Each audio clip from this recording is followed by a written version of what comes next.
Broadcasting to you live from the Milky Way galaxy, the solar system, planet Earth, North America, the United States of America, Kentucky, Louisville to be specific.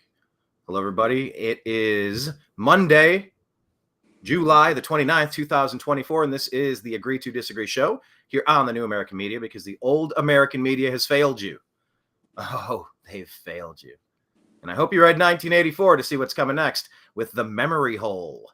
The memory hole. That's what they're trying to do to President Trump. They're trying to take the incident and bury it. They're trying to keep you from searching terms.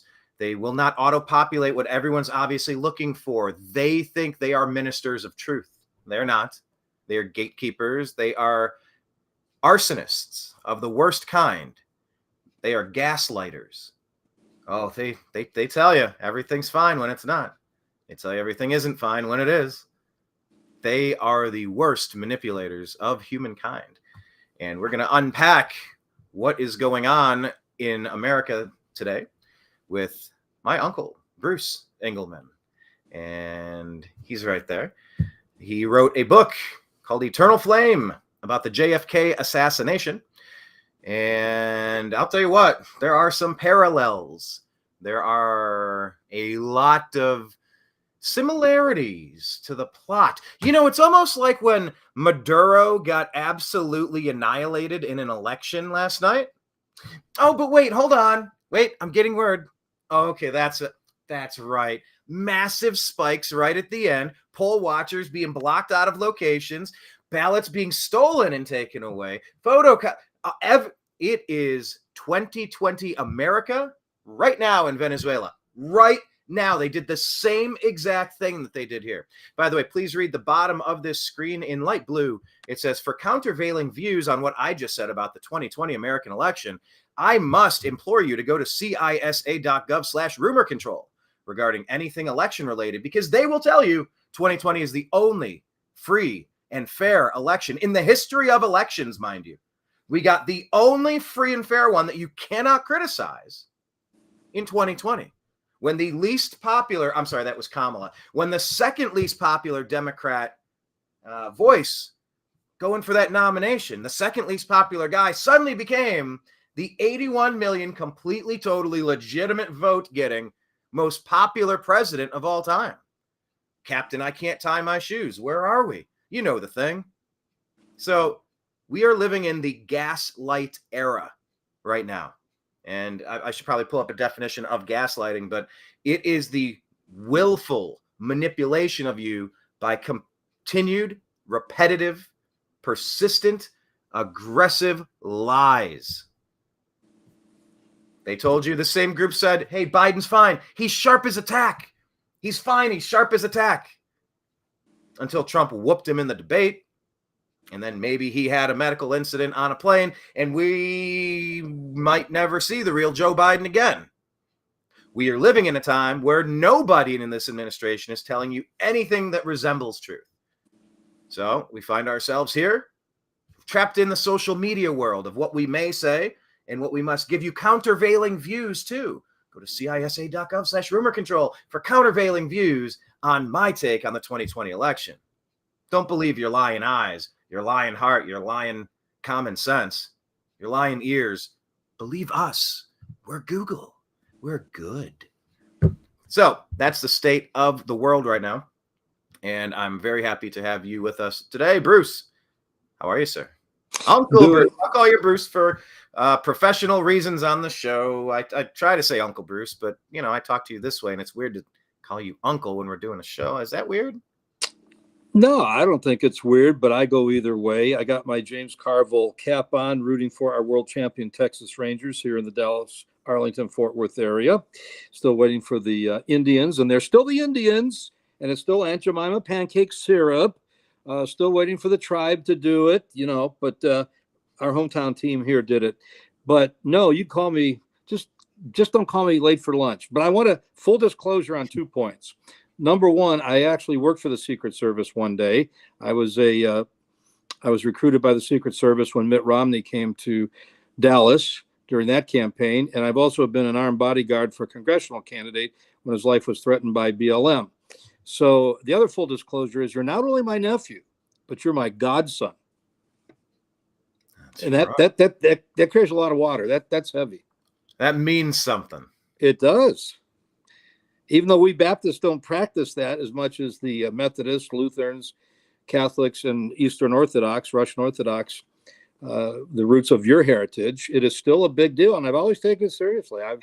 My last dollar is your last dollar. Just don't ask me too often.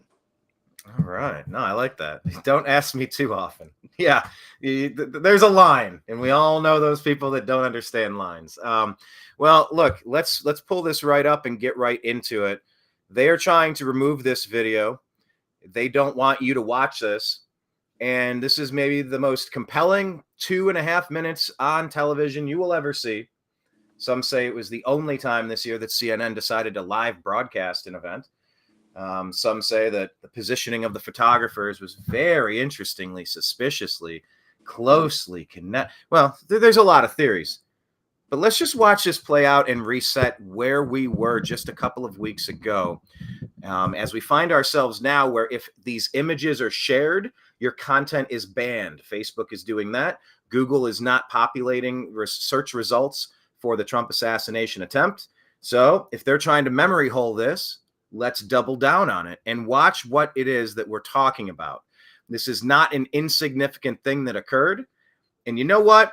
For 3 years, 3.5 years, I've had to listen to the gaslight Pelosi administration and the lying legacy media telling you that elderly grandmothers without weaponry were staging an insurrection by protesting inside of the White House. For 3.5 years, they've been lying to you about that because there was a mostly peaceful protest and then some people did some things. This is the level of gaslighting that we've been getting. So when this man, Donald Trump, has been painted as a Hitlerian figure ready to seize control and end our democracy, similar to how the Democrats have rigged the last 3 of their primaries right in plain sight to steal your democracy. They almost always accuse the opponent of what they are doing themselves. So what's happening now is they're trying to censor this content. So I'm here to play it. Bruce, let's just watch it unfold. And when I'm done, I'm handing you the floor because I've already talked too much. Here we go. Resetting where we are. This is Butler, Pennsylvania on J13. The chart's a couple of months old, and if you want to really see something that said, take a look at what happened.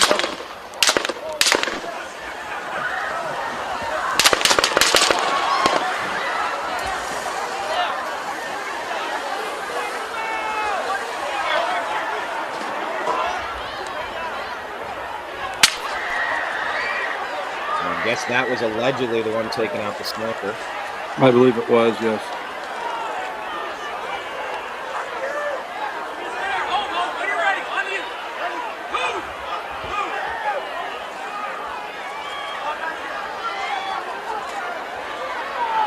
At this point, most of the people there think he might be done.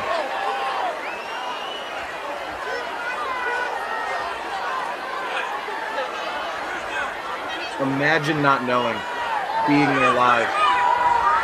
Incredible. The fear level. Unbelievable.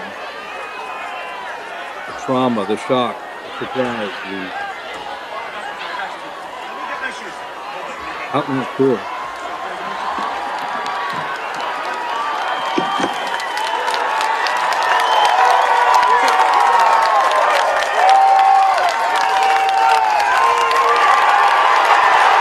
This was the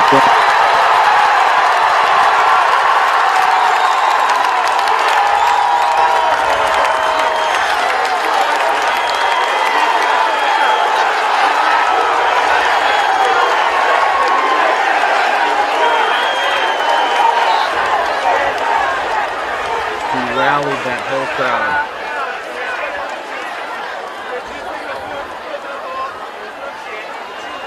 And if you listen closely, Bruce, you hear the audience now, I believe, turn on the media saying you did this. Listen. Yeah, several obscene gestures were made at the Right here. media.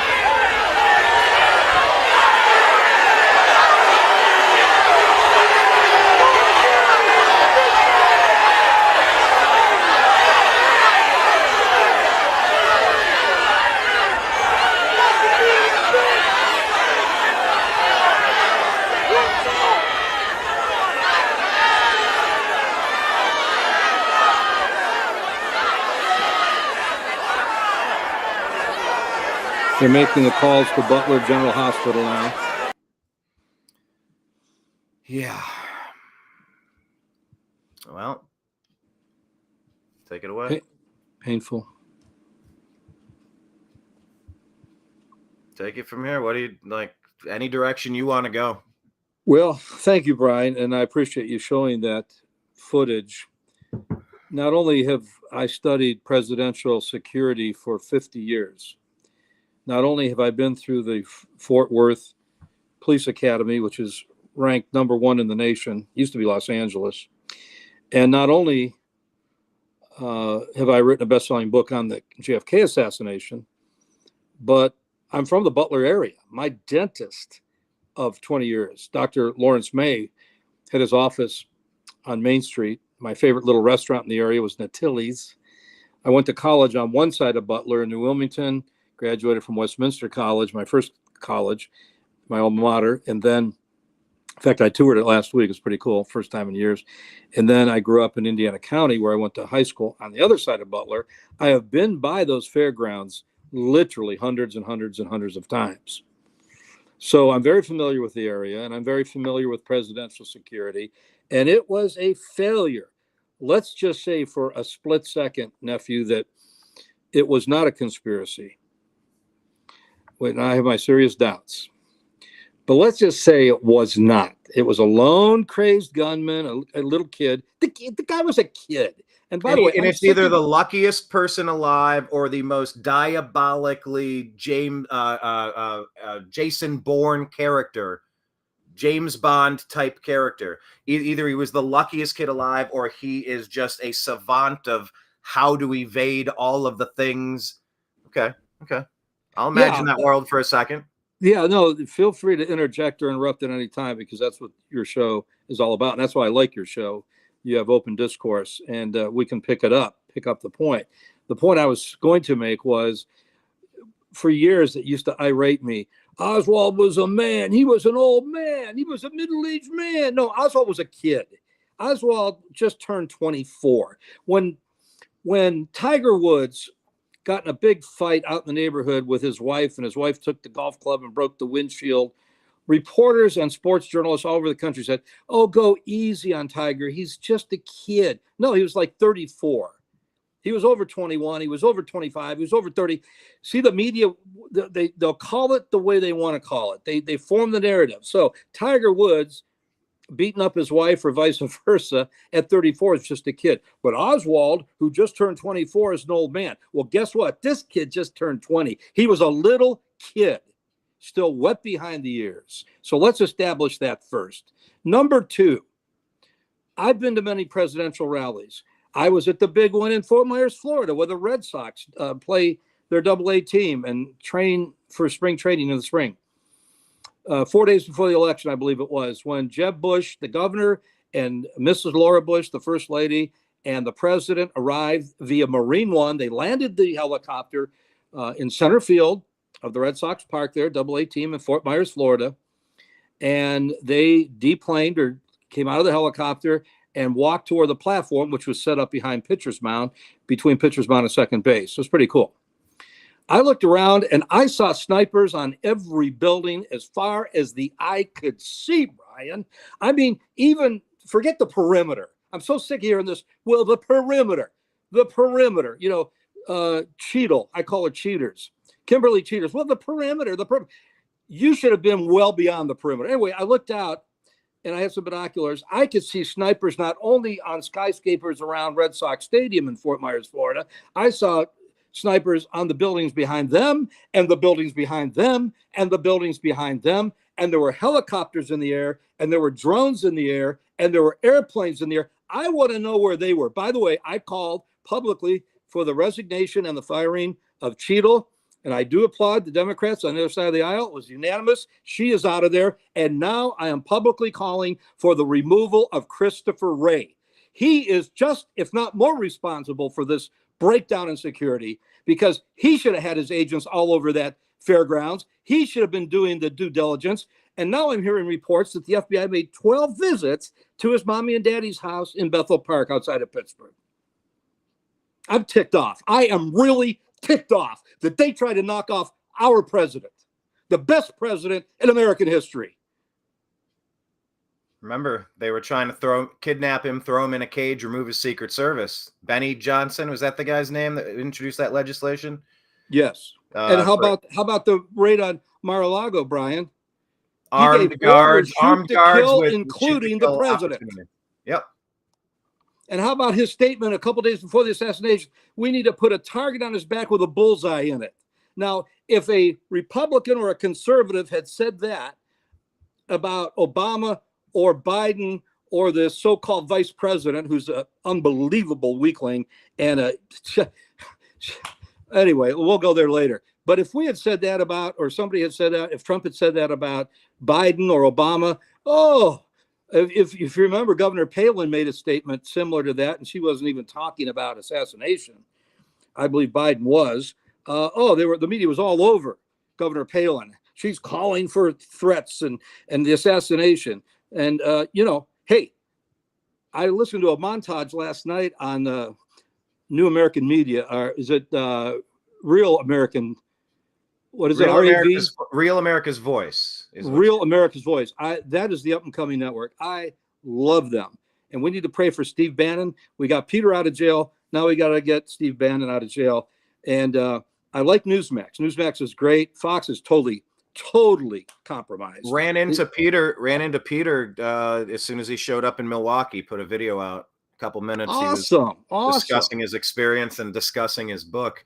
Speaking of discussing, if we can just pause for one quick second. You remember, can you pause your thought there where you're headed? Sure. Yeah, absolutely. Before we steamroll past what you just said about Biden, here's the clip we're referencing. Well, let's talk about the conversation this has started, and it's really about language, what we say out loud and the consequences of those. You called your opponent an existential threat.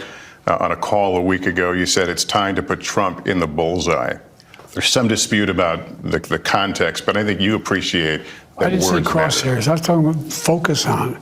Look, the truth of the matter was, what I guess I was talking about at the time was, there was very little focus on Trump's agenda. Yeah, the term is bullseye. It was a mistake to use the word. I didn't say crosshairs. I meant bullseye. I meant focus on him. Focus on what he's doing. Focus on his policies. Focus on the number of lies he told in the debate. There's a whole range of things that, look, I'm not the guy that said, I want to be a dictator on day one. I'm not the guy that refused to accept the outcome of the election. I'm not the guy who said that won't accept the outcome of this election automatically. You can't only love your country when you win. And so the focus was on what he's saying, and the idea. But have you? Anyway, there it is, the bullseye.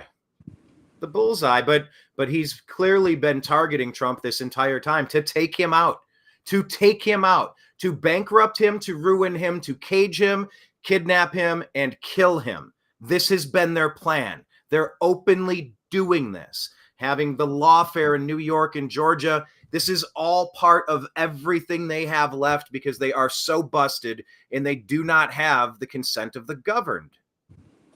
They do not. And their party is split about 4 or 5 ways. It's so reminiscent of 1968, which I can remember like it was yesterday. The Bible says there's nothing new under the sun in the book of Ecclesiastes. How true that is. And I've always said history always repeats itself 3 times. Look, we have a third Kennedy running for president, actually a fourth, because Teddy ran in 80 against Carter. But we're bound for an explosive convention in Chicago. History repeating itself. But the point of the matter is, these liberal Democrats have called for the assassination for a long time, not only of President Trump, but also Congress people in his cabinet. If you see him out eating, interrupt their meal, threaten their lives. Steve Scalise was shot at a baseball game. They've tried to assassinate my friend Rand Paul twice. Come on. To quote President Biden, look. Well, it's time you guys look. You have called for this violence, and you have put up with this violence, and you condone this violence, just like you did the riots. Oh, look, this is a peaceful riot, while the buildings are burning and police cars are burning behind the reporter. And you're right. The problem in America today, more than the libs, more than the Democrats, more than BLM, is the media. I was in the media. I worked for PBS, ABC, CBS. I was a reporter. I was a journalist. I was an anchorman. I did it all. Okay. Investigative reporter, beat report. I did it all. A writer, a news producer for CBS in Columbus, Ohio. And yeah, we were liberal. Yeah, we were all Democrats at the time, but we did our best to be as fair as possible and as objective as possible. In fact, we went after the Democrats harder than we did the Republicans because we wanted to be fair. They're nothing but a bunch of shills, Brian, and a bunch of lackeys that carry the water for the liberal wing of the Democratic Party. And you can't believe anything they say. Take Mike Wallace on 60 Minutes. He stood up for that security guard that got blamed for the explosion of the Olympics in Atlanta, Georgia, and when in fact he saved many lives. And Wallace took a second look at that and exposed the truth and vindicated that poor guy that lived, because he lived with his mother. He was a freak. Well, you know what? Mike Wallace was a true journalist, unlike his son, who is a twerp. I will not watch Chris Wallace. If I see him come on the TV, I shut him off.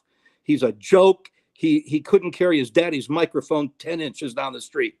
He is a shill for the Democratic Party, and he hurt Fox. I know hundreds of people in America that haven't watched Fox since they called Arizona 3 or 6 hours early back in 2020. But let me get back on point, Brian. We live in a day and age you can't believe. Hold on, Bruce. Yeah. Can you hold this thought when you're getting back on track? Can we circle right back to this moment? You bet. Okay. Jot down where you are because I want to get your full thought. But I do want to circle back to this so we can move past it. When you said media being the problem, there with the new internet age, there's a very different dynamic now when it comes to who media is. This is a conversation. Tucker Carlson, fired by Fox. I haven't watched Fox since they did the Fine People hoax during the 2020 debates with Chris Wallace. How dare he put that most obvious lie in front of people to see, trying to kneecap him from Fox. I haven't considered Fox to be a legitimate source for information since then, and really longer before that. But Adam Carolla and Tucker Carlson, there's fewer voices out there that make more sense and have garnered a lion's share of the community of people trying to find out what's happening each day. We're not getting the actual information, but this was what Tucker and Adam were talking about very recently about what they saw as being obvious, the attack from Biden directly onto Trump, and what the media was doing to egg this along in the obvious natural outcome. They called him names. He won anyway. They impeached him twice on ridiculous pretenses. They fabricated a lot about what happened on January 6th in order to impeach him again. It didn't work. He came back. Then they indicted him. It didn't work. He became more popular. Then they indicted him 3 more times. And every single time his popularity rose. So if you begin with criticism, then you go to protest, then you go to impeachment, now you go to indictment, and none of them work. What's next? I mean, graph it out, man. We're speeding toward assassination, obviously, and no one will say that, but I don't know how you can reach that conclusion. You know what I mean? Like, they have decided, permanent Washington, both parties have decided that there's something about Trump that's so threatening to them, they just can't have him. They called him names. So that was Tucker saying it, Bruce. I just wanted to add that there for a little context because you said the media is the problem. I love Tucker. Yes, except for journalists like you and our friend John B. Wells. And you were responsible for getting me on John B. Wells right after Trump got elected. And I predicted, people are starting to call me the prophet. My phone's lit up after J.D. Vance was picked, because I said 2.5 years ago it would be J.D. Vance. And, oh, no, it's going to be this guy. It's going to be that gal. I said, no, it's going to be J.D. Vance. And anyway, I predicted, and I'm not a prophet or the son of a prophet, but politically I'm a prophet because of my years of experience knowing these characters, good and bad. I predicted on John B. Wells' show over, let's see, for about 7.5, 8 years ago, Trump was in office less than a year, that he would be impeached and assassinated. Jeez. John B. Wells asked me, he said, will he be assassinated? I said, John, it's already in the works. There are already plans to take him out.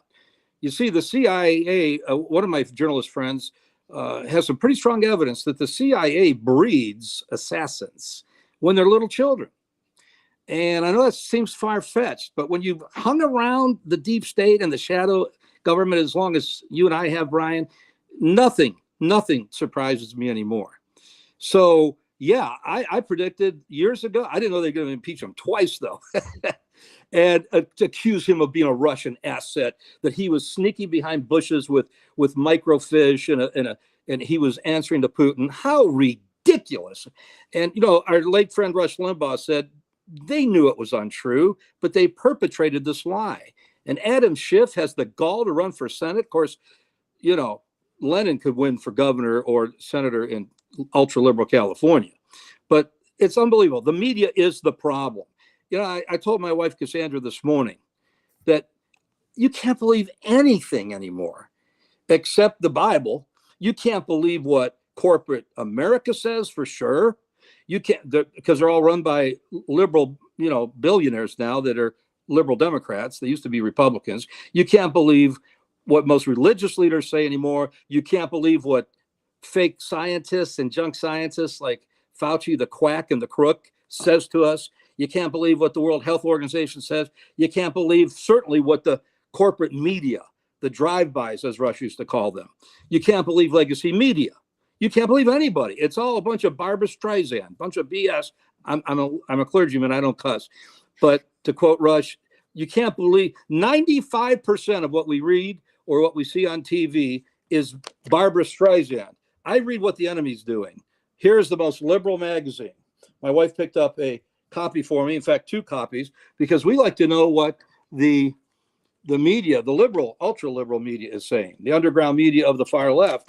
And they put out an issue, if Trump wins, the world is going to end because he is vindictive and he's going to go after all his former political enemies. You know, we have decided, Cassandra and I have decided, whenever the Democrats, the liberals, BLM accuse us of Joe Scarborough, oh man, when people like Joe Scarborough and mainstream media, Brian, accuse us of something, or the Democrats or Joe Biden and his ilk, it's what they're doing to us. I've talked to some, per your last point, I've talked to some leading Democrats across the nation in the last 2 weeks. Good friends of mine. We part company. People say, how can you do that? Well, I've known these people for 40 years and they're brainwashed. They still think it's the party of Truman and JFK and Scoop Jackson. But I told them, you guys are overplaying your hand with all these fake indictments and all these bogus. I told them that 3 years ago. You guys are overplaying your hand with all these fake impeachments and bogus indictments and these false arrests, and it's going to come back to bite you. And just as you said, Brian, his popularity soars, as Tucker said, the more they accuse him of ridiculous things, the more it's going to bite them in the backside. Yeah, it's stunning, really. I love a quote about the media. They say if you don't listen to the news, you're uninformed. If you do listen to the news, you're misinformed. Yeah, that's good. That's very true. I mean, I've never had it described so succinctly like that before. Well, that I love that. That is great. And you really got to have a filter. And I tell people, stay away from MSNBC and CNN and even Fox. I know there's some good people on Fox. I love Sean Hannity. I've met Sean. I've talked to him. Good guy. Laura Ingraham, I love. I really enjoy the guy that has his own show now. He's the comedian. He's the independent libertarian guy. Greg, I love Greg Gutfeld. He's hilarious. He is really and you know, Jesse Waters is good, Judge Perino, but they have so many liberals they brought into that network and so many Rhino Republicans. And Paul Ryan running the show over there. Paul Ryan, the ultimate what Rhino. A bum. What a bum. The worst vice presidential candidate. They talk about Dan Quayle. I knew Dan Quayle. And you, sir, are no Dan Quayle. I was going to say, Mr. Ryan, you are no Dan Quayle. You beat me to it. Yeah. And sorry, I didn't mean to jump on that, but no. Had to. We're simpatico. We're on the same wavelength there. Yeah. I love your buddy there. My cat's about 2 feet from me. And this is Nimbus. Yeah. Dixie is right over here. Dixie's right over here to my left. And she was a stray. We took her in, and she's just a blessing. You know, you talked about the hole in the media and the plausible deniability. They're not wanting to show the assassination attempt. Nothing new under the sun. They did the same thing with JFK. JFK, right before he was shot, said, we're going to put the nation back on the gold standard. We're going to do away with the CIA. I'm warning everybody against secret societies. And he apologized for the Bay of Pigs, so that'll never happen again. He stood up to Khrushchev at the Cuban Missile Crisis, and they took him out. He also stood up to the phonies in corporate America, namely the steel industry. And they took him out. And they tried to take out George Wallace because he was his own thinker. And they tried to take out Ronald Reagan. And they always have this lone gunman, you know, this kook.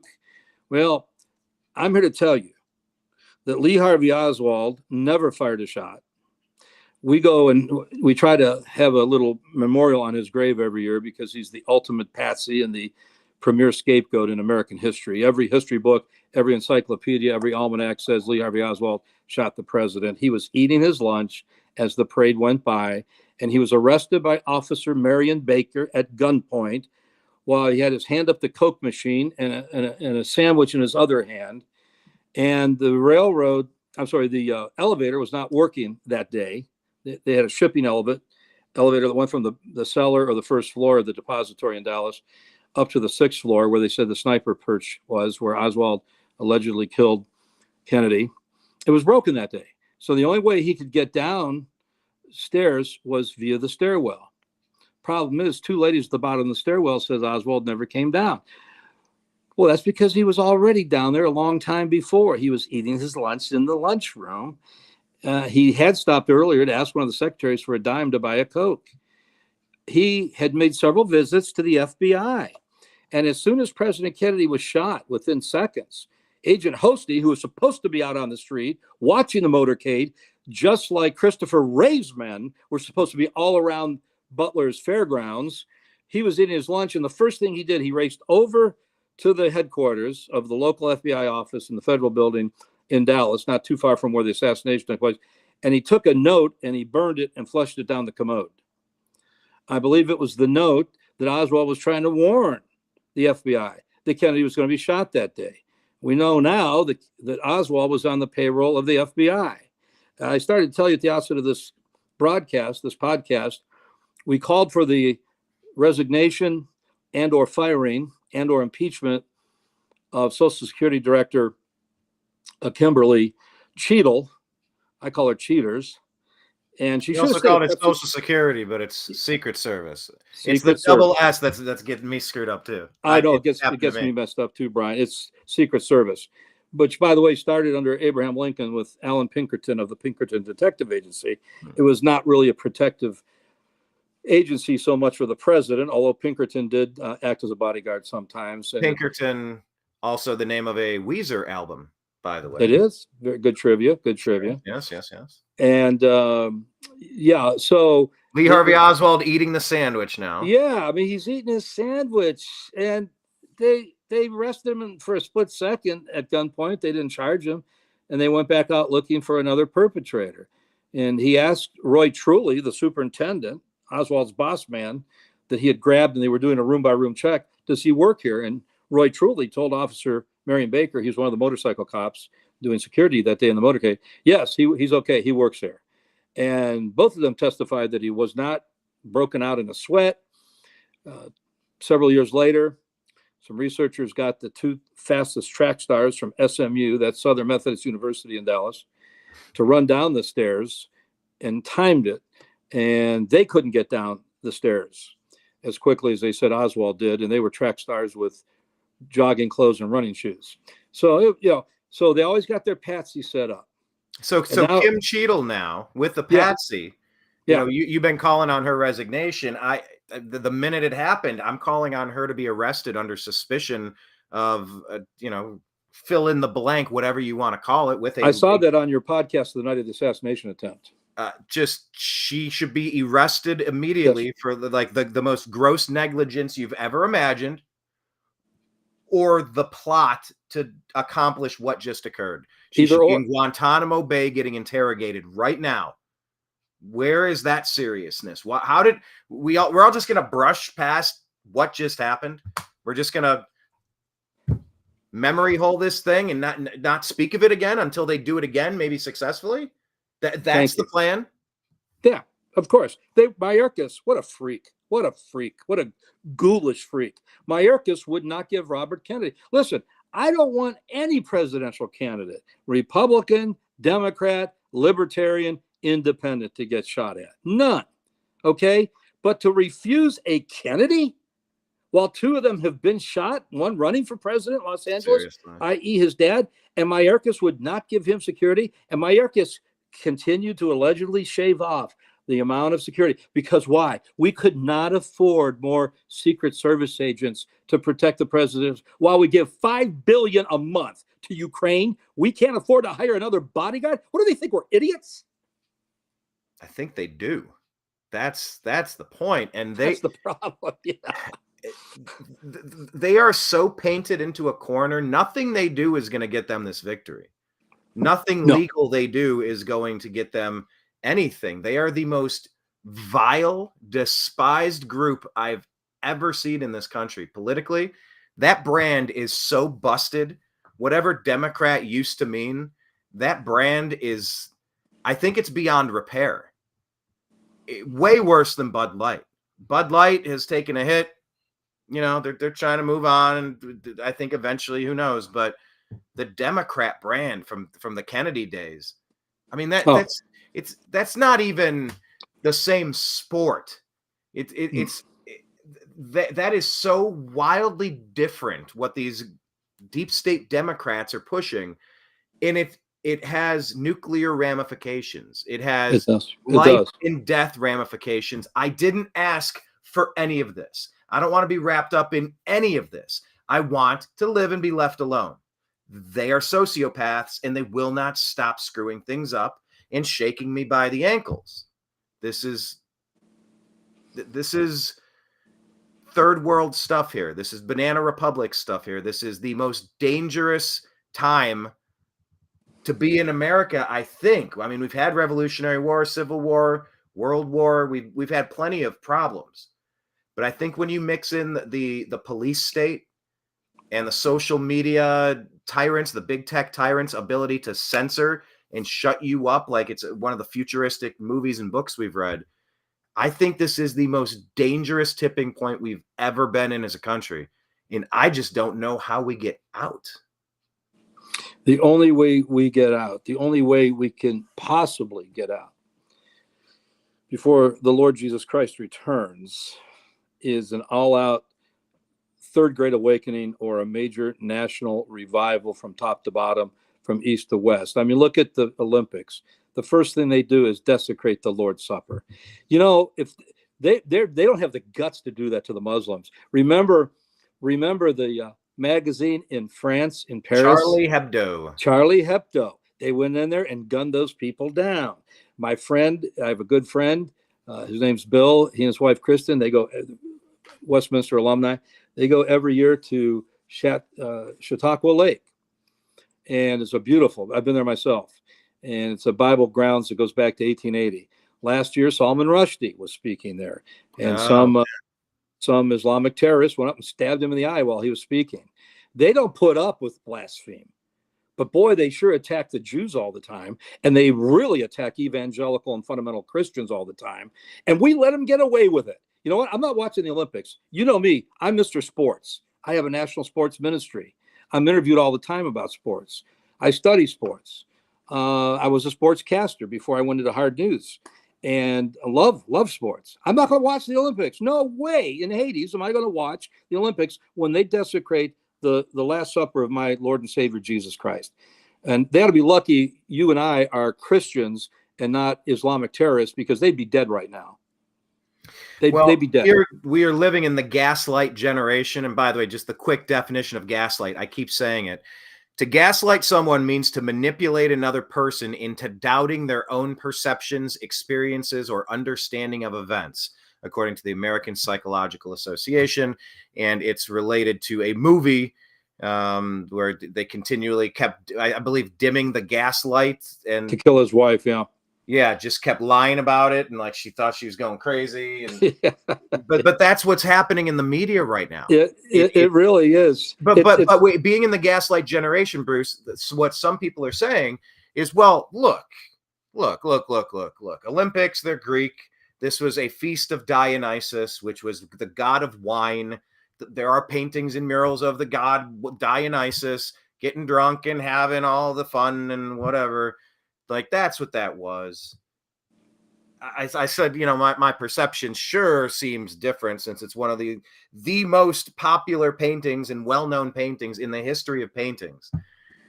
But I'm supposed to believe that's not it. What do you say to that when they try to gaslight you and go, oh, Bruce, you're such a simpleton. Don't you know that's just Dionysus? That had nothing to do with Christ. That had nothing to do with the Last Supper. It's called plausible deniability. It's called near duplicate hashing. And of course, our First Lady, Dr. Jill, came out and praised it. She said, it's so wonderful. I don't know how we're going to top that when the Olympics come to the States. Well, I guess we'll rely on Hollywood because we have Hollywood. She praised that blasphemy. Well, the next Olympics, is the next one in Hollywood? Or is it the next Summer Olympics is in Los Angeles? I think it's the next Summer Olympics. They usually choose a cooler country. This caught my eye, Bruce. If anyone is not following the New American Media, we're on X at American_media_. However you're watching now, please hit like and subscribe, please. We definitely appreciate that. But yeah, I posted this earlier. This image just says, we've lost faith. Our food is poisoned.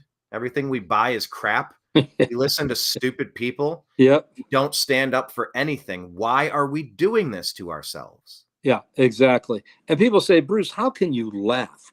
The country is going to hell in a handbasket. Western culture is dying. The red Chinese and Muslims are overtaking the United States. The Democratic Party is a million miles to the left of Putin. JFK is turning over in his grave, so is Harry Truman. How can you laugh? The Bible says a merry heart doeth good like a medicine. And one thing that Rush Limbaugh... Well, hold on. Wait, repeat that one more time. Slow that down. A merry heart. What is that? The Bible says a merry heart, M-E-R-R-Y. In other words, a happy heart with a lot of laughter is better than going to the pharmacist and getting a ton of drugs. A merry heart doeth better than a medicine. A strong and healthy disposition. Absolutely. A good mental outlook on life. A mental outlook on life. And, those of us who are born-again Christians, and Wayne Allen Root, a Jew, got saved recently. It's exciting, man. He talks about Jesus all the time. There is a revival taking place among Jews and Muslims, and I don't have time to talk about it. We're going to do another broadcast about that. By the way, we're going to talk Zionism. This next show is just going to be... It's going to be a blockbuster. You need to promote it. I want you to get the most ardent anti-Zionist you can find, because I'm the most pro-Zionist. Yeah, I think Blake Wally will suffice. You guys, we'll have a civil conversation. We'll discuss history. We can have, we'll lay it all out. Put the cards up there. By the way, Brian, you don't know this, but I actually did a little bit of presidential security for the vice president of Israel one time when I was over there. Just one night. I do these one-night stands of security for the Secret Service or, the Israeli IDF and so forth, the Israeli security forces. But anyway, we're going to do a great show about that. So I love that little thing that little blurb you just put up there. But the late, great Rush Limbaugh taught us to keep a sense of humor. He said, conservatives still laugh in spite. And liberals take everything way too serious, and they're always grouchy, crabby, and mean-spirited. There's a lot of truth to that. I love that. We've lost faith. We've lost faith. We just had 3 super church pastors resign in disgrace here in Dallas, and 2 of them were really good men. We've lost faith. We're losing faith in religion, all the pedophile in the Roman Catholic Church, all the failure of these mega church and super church pastors falling into immorality. And I'm not judging them. It could happen to any of us. Our food is poison. Oh, amen to that. That's why I'm an off-again vegan/vegetarian. I eat as much organic as I can. I try not to go to McDonald's 3 times a week. I go to McDonald's, I spend $30, I leave hungry, and an hour later I feel sick. Everything we buy is crap. That's because it's all made in China. Amen to that. We listen to stupid people like Joe Scarborough, who's just the ultimate stupid anchorman. We don't stand up for anything. How true is that? Why are we doing this to ourselves? May I back up to that last one, please, Brian? Yeah, absolutely. How about my fellow Keystoners and Pennsylvanians who stayed while the bullets were flying and cheered the president, and then didn't go out and burn down downtown Butler or Pittsburgh like BLM did to Seattle and Tacoma and Minneapolis? I am so proud of those 30,000 Keystoners and Pennsylvanians. A lot of them were from Ohio, West Virginia, Kentucky, that stood there willing to take a bullet. I'm a firefighter. I'm 24-hour call with the CERT program. We work with the Brownwood Police Department and fire. I'm a first responder, kind of an EMT and a firefighter, and the chaplain of the fire department for Zephyr Volunteer Fire Department. So that chief getting shot and killed really hit home to me. Well, there's 2 points on that. Some people are saying he wasn't even shot. Director Ray goes, "Oh, well, there might not have even been a bullet." And then the other point I wanted to make about that, you see what Rittenhouse does. He stands up when Kamala Harris, and she's getting the donations. Hey, you need to donate to the MFF, the Minnesota Freedom Fund, to bail out all these violent rioters. Kyle Rittenhouse shoots 3 people in self-defense. They all have criminal records. 2 out of the 3 for abusing children. And then a bad guy shooting at Trump randomly in the crowd. Who does he hit? A GD hero, a fire chief. So when the Democrats are rioting, you got pedos around. When the Republicans are taking strays, you're taking out heroes. Pedos or heroes? Which one? Yeah, exactly. Well, I was in Baltimore for Brooks Robinson's memorial. Jim Gibbs, fellow sports writer, and I flew in for Brooksy's funeral, the greatest third baseman of all time. By far, nobody even comes close for hitting and fielding, clutch hitting and fielding. I know Schmidt had a few more home runs. Pie Trainer may have been a little better of a fielder. I don't know. I wasn't alive when Pie played, and I witnessed just a few feet away somebody desecrating. This was the day before the funeral, Brooks's statue outside of Camden Yards. So I called 911, and I said, not only is he defacing Brooks's beautiful statue on the day before his memorial, I said he's also throwing whiskey and beer bottles at cars going by. You know what the dispatcher at 911 Baltimore told me?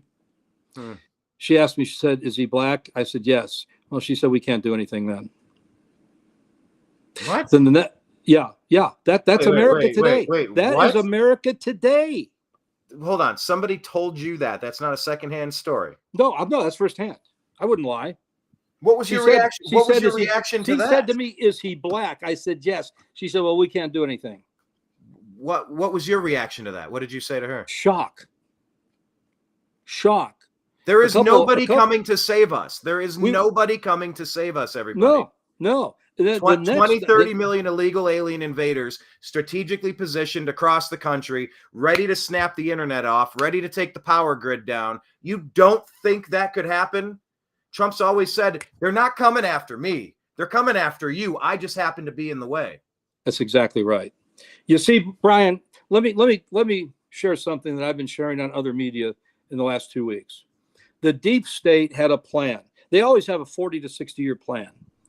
That's why the CIA allegedly trains baby assassins to grow up and become patsies. Okay? Bush, Clinton,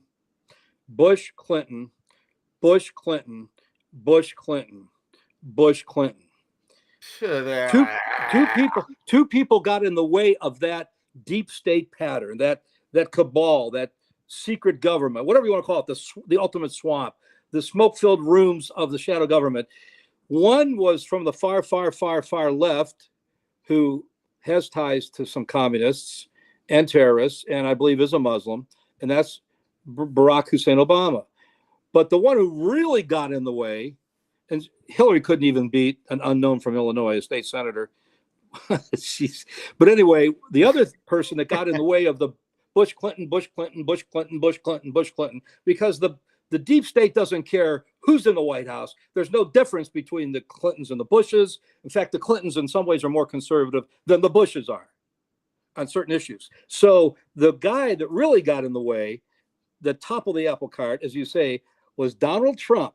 And he not only got in the way of the Bush Clinton. By the way, they still got George P. Bush. I like George P. Bush from a distance. I don't know him. He's the railroad commissioner here in Texas. They have him running against Chelsea. See, this has all been set up years and years ago. Bush, 41. Bill Clinton for 2 terms. And then Bush, 43 for 2 terms. And then Hillary for 2 terms.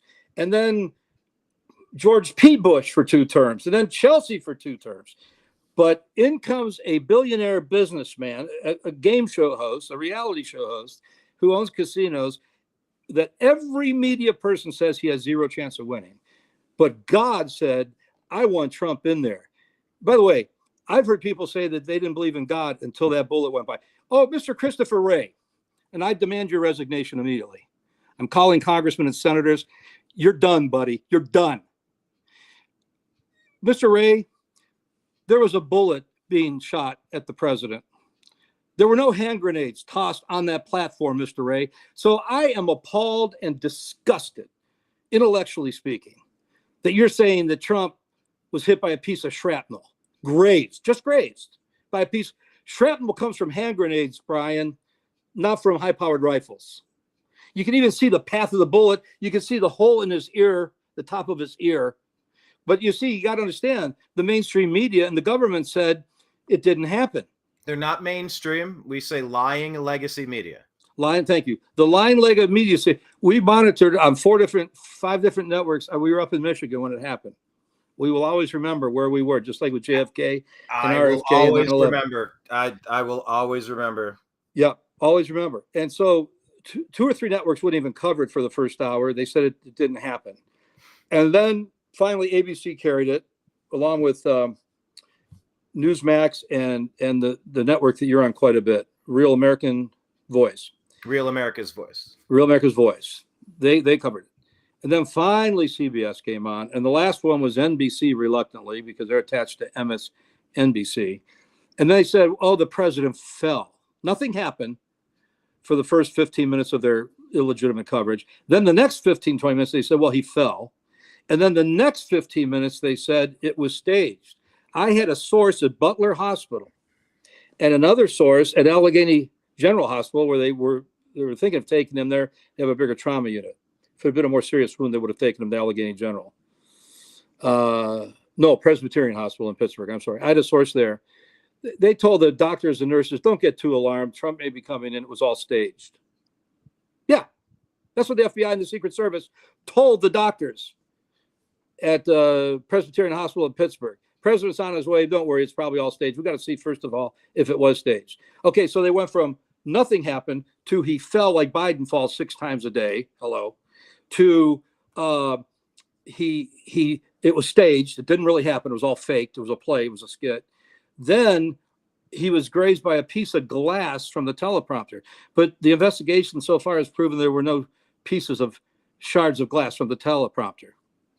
Now, Christopher Wray says, well, he may have been grazed by a piece of shrapnel. Mr. Wray, you may be an idiot, but we're not an idiot. I have 50 years of law enforcement experience. I've done work for the Secret Service. You are a liar, my friend, and you're going to hit the door just the way your friend Cheadle did. Yeah. If there's any justice, these people should be interrogated. And put in jail. Now. I'm with you. Right now. What are we doing? What we all see what we see. It's right in front of us. Yep. You mentioned God. You mentioned faith and stuff like that, and the bullet and the shrapnel and just turning like that. We've all seen. I mean, it was just a ever so slight. If he doesn't make that one movement, I mean, I haven't taken a lot of time to ponder what happens if that attempt was successful. I don't really want to give that my energy. It would have been bad, Brian. It would have made January 6th look like a Sunday school picnic.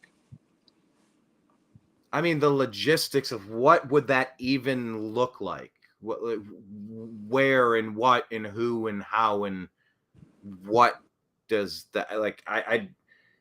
But it was just ever so slightly. And Trump, when he gave his speech at the RNC, he said, "And I'm not supposed to be here." And the crowd goes, "Yes, you are. Yes, you are. Yes, you are." And he goes, Okay, thanks. But I'm not. You know, and then he talked about, you know, just the hand of God, however he phrased that then. That was a 130-yard shot straight on. How lucky and what type of spiritual assistance do you think could have been involved here? You are the pastor. You are the one that thinks metaphysically about stuff that, you know, when some people talk about wind shear and just kind of the robotic logistics of how is a squeeze turned into a result. What is your take on that? Spiritually, about what we saw, good and evil, luck, divine intervention, hand of God, all of it. Well, that's a great question, because I often say the Secret Service has been overall pretty good since the Kennedy assassination up until this day, where they didn't have guards on all the roofs and Reagan took a couple. And I think there were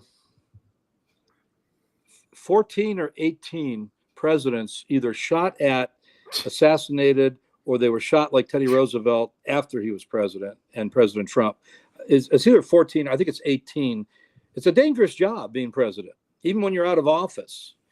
And that's another thing that ticks me off, that Mayorkas has cut way back on security detail for the president and vice president. Remember, they wanted to take away Bush's, especially if he went up to the prison north of New York City. They were going to take away his Secret Service protection in jail. Good luck with that. But there was definitely divine intervention. God was there. If you believe in guardian angels like I do, Trump's guardian angel worked overtime that day. The Lord used that chart for the president to turn. As you said, Brian, just another quarter of an inch.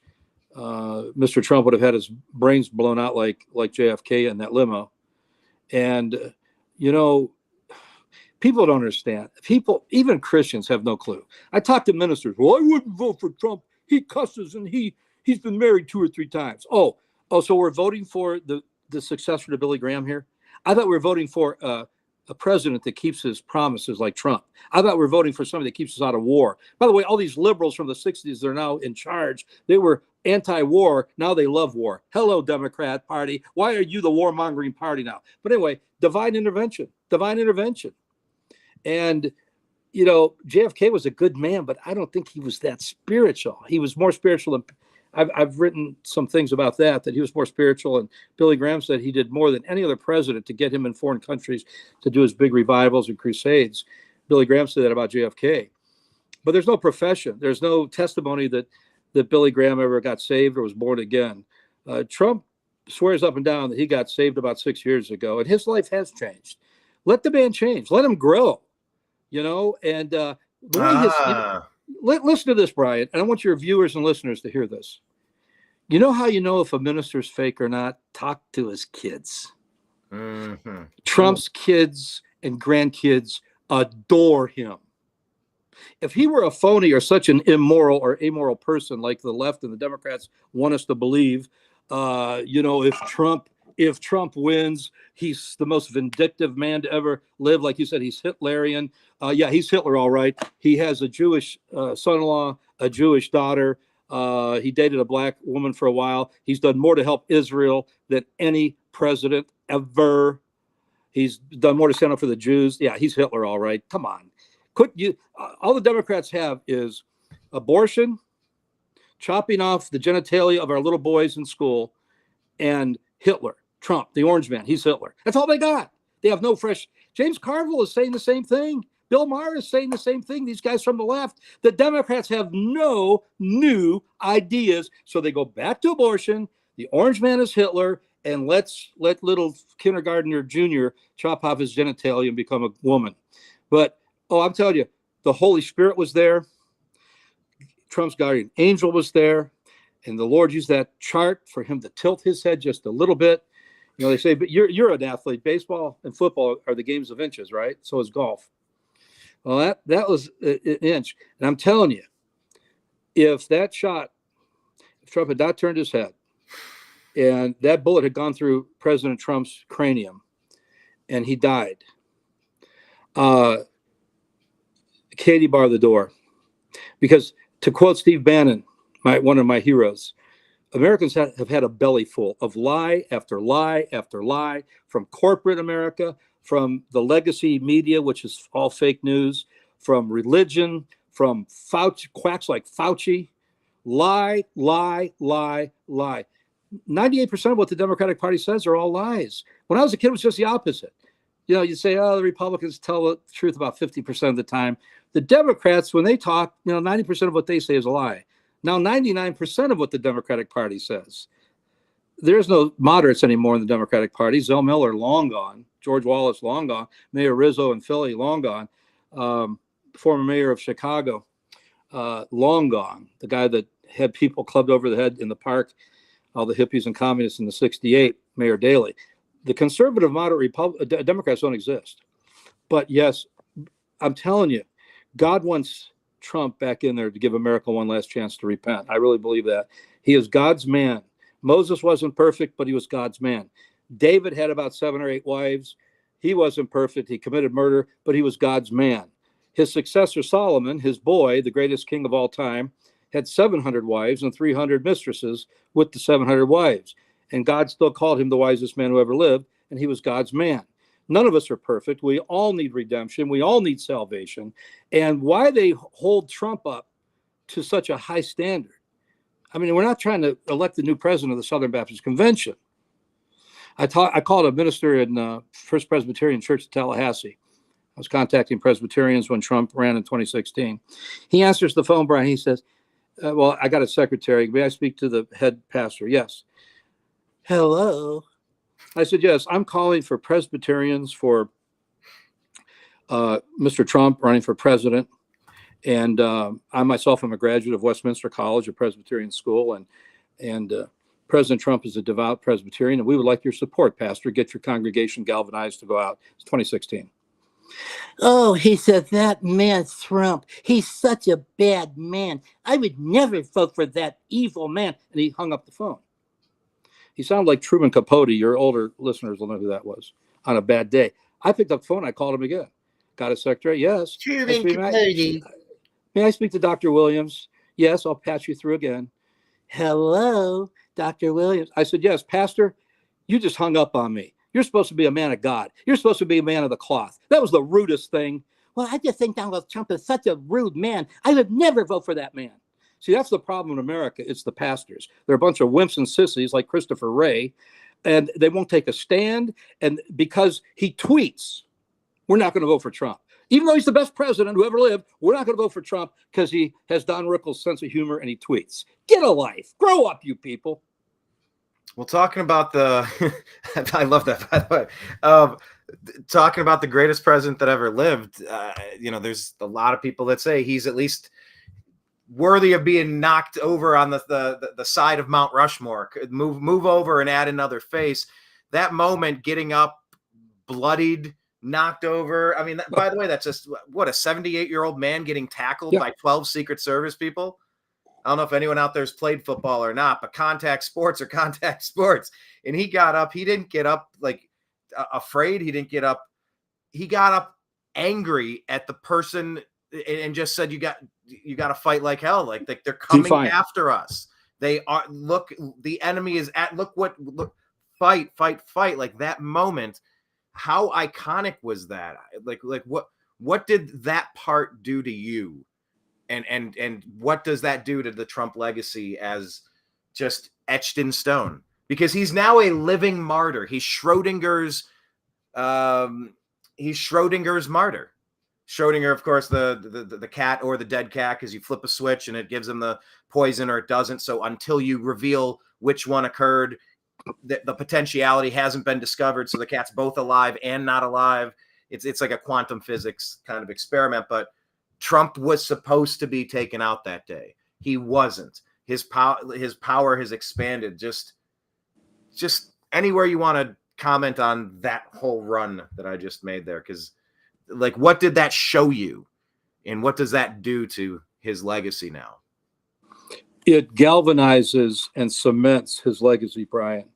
The only other time in American history, and I was a history major in college, and I just watched the movie Lincoln last night with Daniel, and I had never seen it before.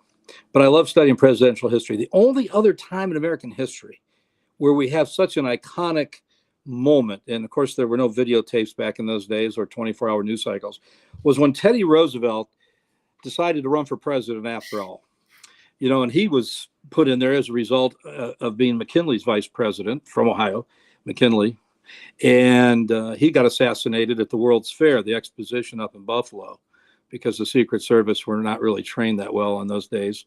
And there were cops and soldiers and Secret Service agents all around him. And a guy walked up, Gateau, and killed him.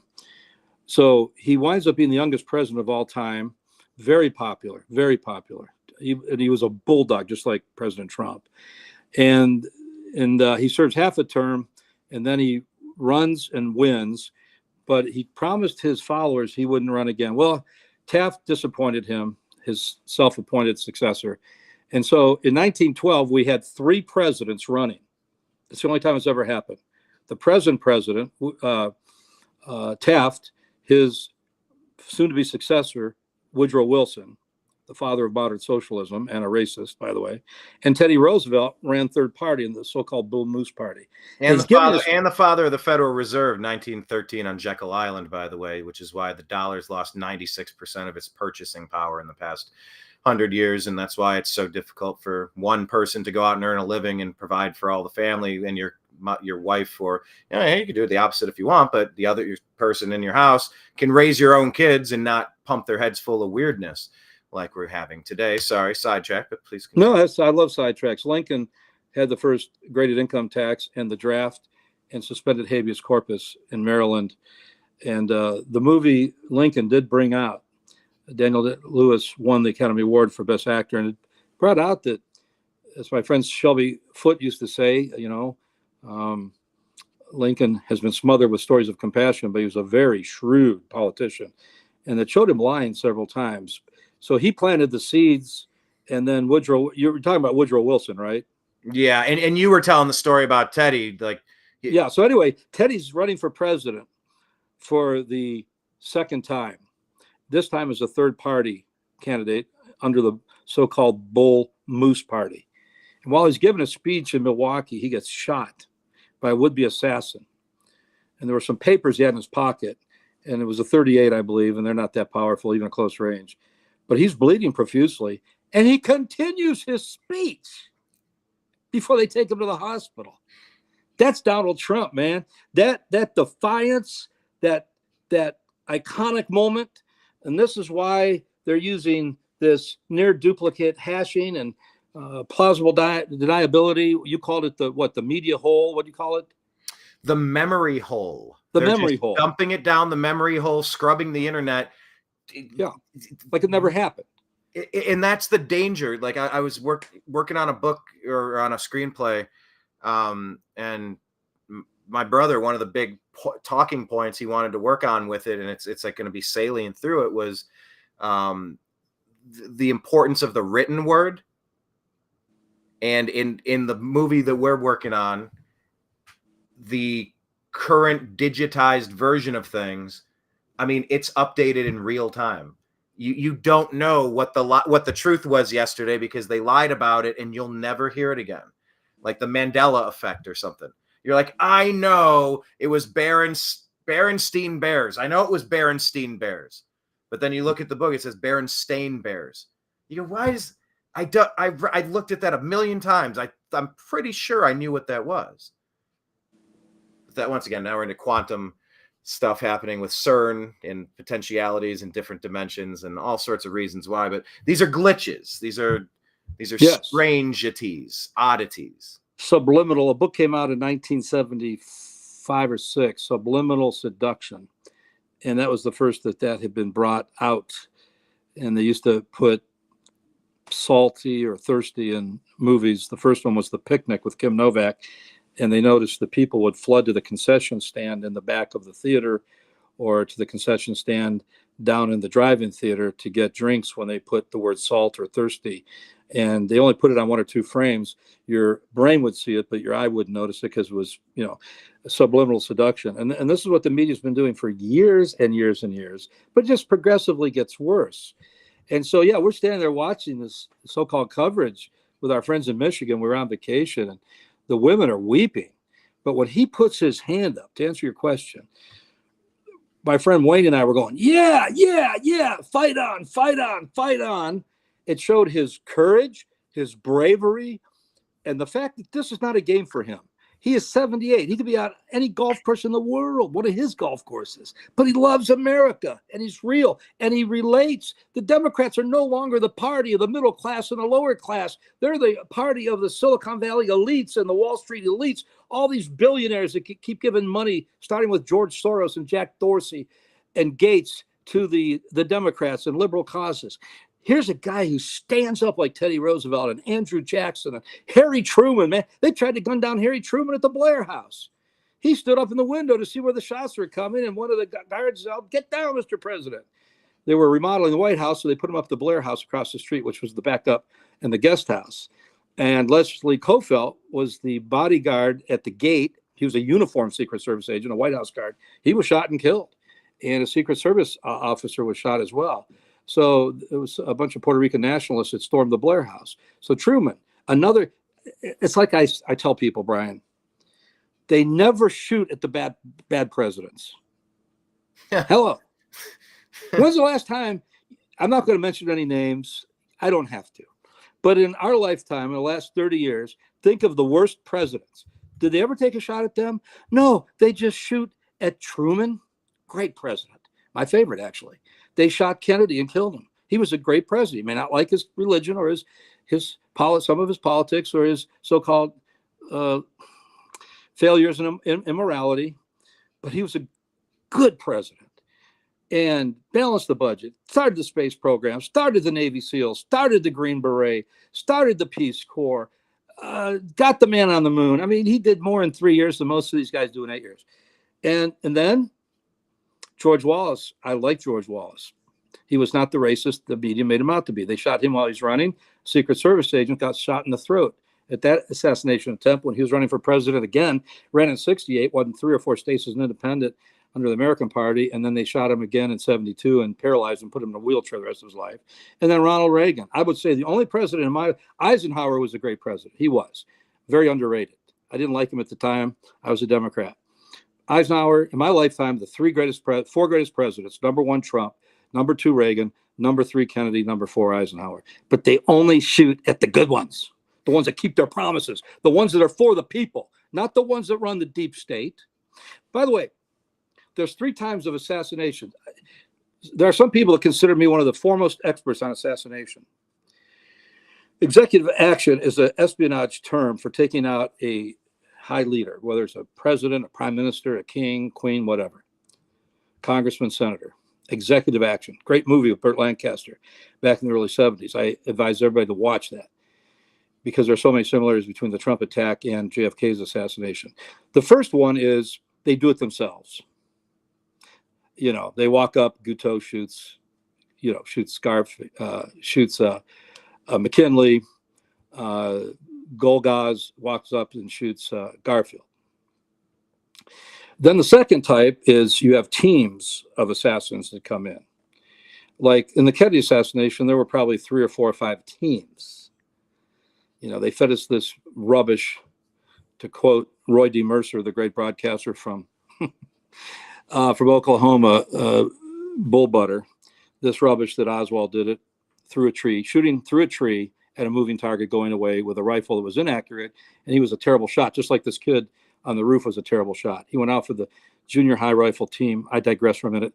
At Bethel Park High School, didn't make it. He went out again. But I even heard in that story that story wasn't accurate. The person that was coaching said, "I don't recall this kid." Okay.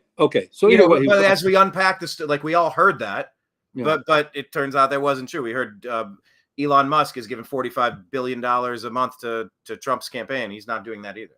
He's not doing that. Well, he's doing something, but it's not that, Oh, okay. and it's just as things are reported, they're just. I got excited when I heard say that a rumor goes around the globe twice before the truth has a chance to put its pants on. It's like that. Yeah, it's like that game we used to play at birthday parties and New Year's Eve parties when we were kids, with 30 kids in the room. And you started a rumor out or a secret around. By the time, the telephone game. Telephone, yeah. By the time it goes 180, 360 degrees, 359 degrees, it changes completely. So where was I? I digressed, and Well, you digressed, but you touched on the teams. How many teams were there? Oh yeah. Okay. So the first type of assassination is when you do it yourself. You walk up to the dude, put a gun in his abdomen, in his belly, and say, "I'm going to blow your brains out," which shows you how stupid those crazed idiots are, because the brains are up here; they're not in the tummy. The second type is when you have teams, and there was a French Corsican assassin team brought in from Paris. In Dallas that day, the Mafia had 2 teams out of Chicago. The CIA had a couple teams. It was unbelievable. I can give you names and everything. And then the third type of assassination, and I'm not sure which conspiracy this falls under, Brian. You don't really do anything. You just remove the security. You pull back the bodyguards. You don't put bodyguards and snipers on every roof. There should have been bodyguards around, not bodyguards, but there should have been local and county police and state police from Pennsylvania all around those buildings. Every door, as far as the eye could see. There should have been cops and park rangers and forest rangers and game wardens in the woods. And you like when Bush came to Fort Myers, snipers on rooftops for skyscrapers as far as the eye can see, not just the perimeter. So what you do is, it's the old Praetorian Guard in Rome when Caesar Augustus had a legion of about 60 bodyguards. And it was good for a couple generations, but then they turned and killed Julius Caesar. And the third way you assassinate a head of state is you just either eliminate, as they pretty much did in 1963 in Dallas, his security, or possibly in Butler, PA. By the way, I talked to a deputy that worked for Sheriff Decker in Dallas, Texas. Nobody's ever heard this story before in the local or national media. I found out about it after I wrote my book, and I am writing a new book. The morning of the assassination, Decker was one of the few honest lawmen at that time, one of the few honest lawmen in Dallas. And he was the elected sheriff and the highest ranking political leader of Dallas County. And he had intention to put snipers on all the buildings. He was going to put snipers in the railroad guards and sheriff deputies in the railroad behind the picket fence. He was going to have them in front and behind the picket fence. He was going to line the sidewalks with sheriff deputies. He was visited by a man, this deputy told me, in a black suit from Washington that flew in the day before and met with Sheriff Decker very, very early. Secretary ushered him into Sheriff Decker's office and said, "I understand you're going to have guards positioned on the floors, the depository, or the roofs, all on the sidewalks, the bridges, the railroad yards." He said, "Yes, sir, that's correct." He said, "Let me ask you a question. Do you like your neighbor's dog?" Sheriff Decker goes, "Please." "Do you like your next door neighbor?" "Well, yeah, he and I are good friends." "Why?" "Would you like to see him live?" "Do you have children, Sheriff Decker?" "Yes, sir." Would you like to see them go to college or the military someday?" "Yeah." "What's this all about?" "I strongly suggest you pull all your guards and sheriff deputies that you plan on having on the sidewalks and the rooftops and the railroad yards and the grassy knoll. You pull them today if you want to see your neighbor alive and you want to see your children grow up." And he walked out of the room. Now, even with that threat from the highest levels of the federal government, Sheriff Decker still stuck deputies. He had 40 of them, and he pulled most of those, and they still were on the motorcade route in front of the sheriff's office in the county building, and he still positioned a few of them. So he wasn't scared by the threat. But you can imagine, in 1963, having somebody from the federal government come in and threaten your life and the life of your children and your neighbors because you want to do your job. So the third way you assassinate somebody like a Trump or a Kennedy is you just don't give them security. Just like Mayorkas wouldn't give RFK security.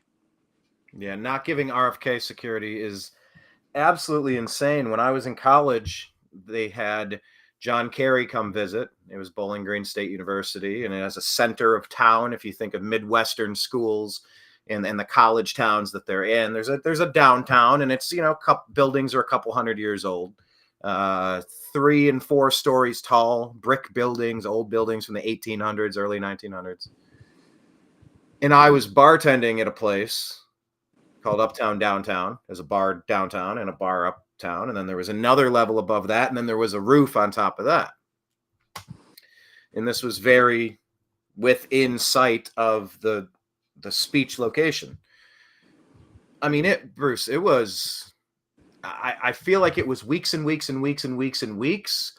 It could have been a couple of months in advance. People came by and shut the place down completely, top to bottom. Mm-hmm. They scheduled an appointment. Right. And the entire place was shut down. And these people went to every window. They sealed windows off and locked them. They locked access. Fire escapes were locked. You know the drill. You saw it. You know the drill. And when I was there were snipers at the top of that building and that building and that building, 2 on this one there, up here, over there, it was everywhere you looked. There was somebody triangulating and overlap, underlap, different angles. You got my back, I'll take your back, so we can just it was the exact opposite of what you saw. And this Cheadle, the reports were that it was 9 days when she was on Capitol Hill and she had never been to the site. Never. She did not go to the site. Never. And it was 3 days, didn't fire anybody before she called in to the people that were on site to get the reports of what happened. I mean, this is the most disinterested looking person possible, who got her start very connected with the Bidens. Apparently the first lady and her were pals because they worked together. That's my understanding. That may or may not be accurate, but my understanding is they were pals because she served protecting them when Joe and Jill were with Barack. She wasn't necessarily qualified. No, she worked at the service for a lot of years.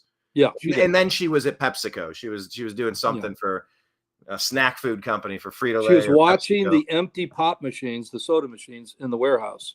Make sure they weren't stolen. I don't know. I just made that up. I mean, it's probably not too far off. But this is the most disinterested looking defender of a defendee that I've ever seen. Like, how is that not obvious criminal intent through dereliction of duty at the minimum? Or how many teams were working that day, Bruce? Well, there are videos that have been provided to me. I haven't had a chance. If the Secret Service hasn't had a chance to investigate some of this stuff, according to Miss Cheadle, how would I? But I have had friends from around the country show me a sniper on the water tower, allegedly. I believed initially that some of the shots myself, this was just studying assassination for 50 years, especially JFK. There were some snipers in the woods. I would not be surprised if there were at least 2, maybe 3 or 4 snipers. I'm not saying there were. It could have been a lone gunman, but my gut, the same gut that told me that he was going to pick J.D. Vance 3 years ago, 2.5 years ago, the same gut that said they were going to impeach him at least once and try to kill him.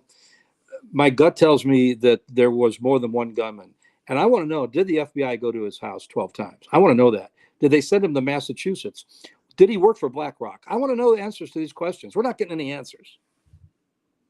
We're not. It doesn't seem like they have any interest. What do they always say? Here's the good news. We've investigated ourselves and we found no wrongdoing. Yeah. We've investigated ourselves and found no wrongdoing. Well, you know, when you have the AG, and by the way, I do not like Homeland Security. I think the Secret Service should go back under the auspices of the Treasury Department. But you got all these bureaucracies. You know, I've been watching interviews of excerpts of Richard Nixon, some of the interviews he did after he was president.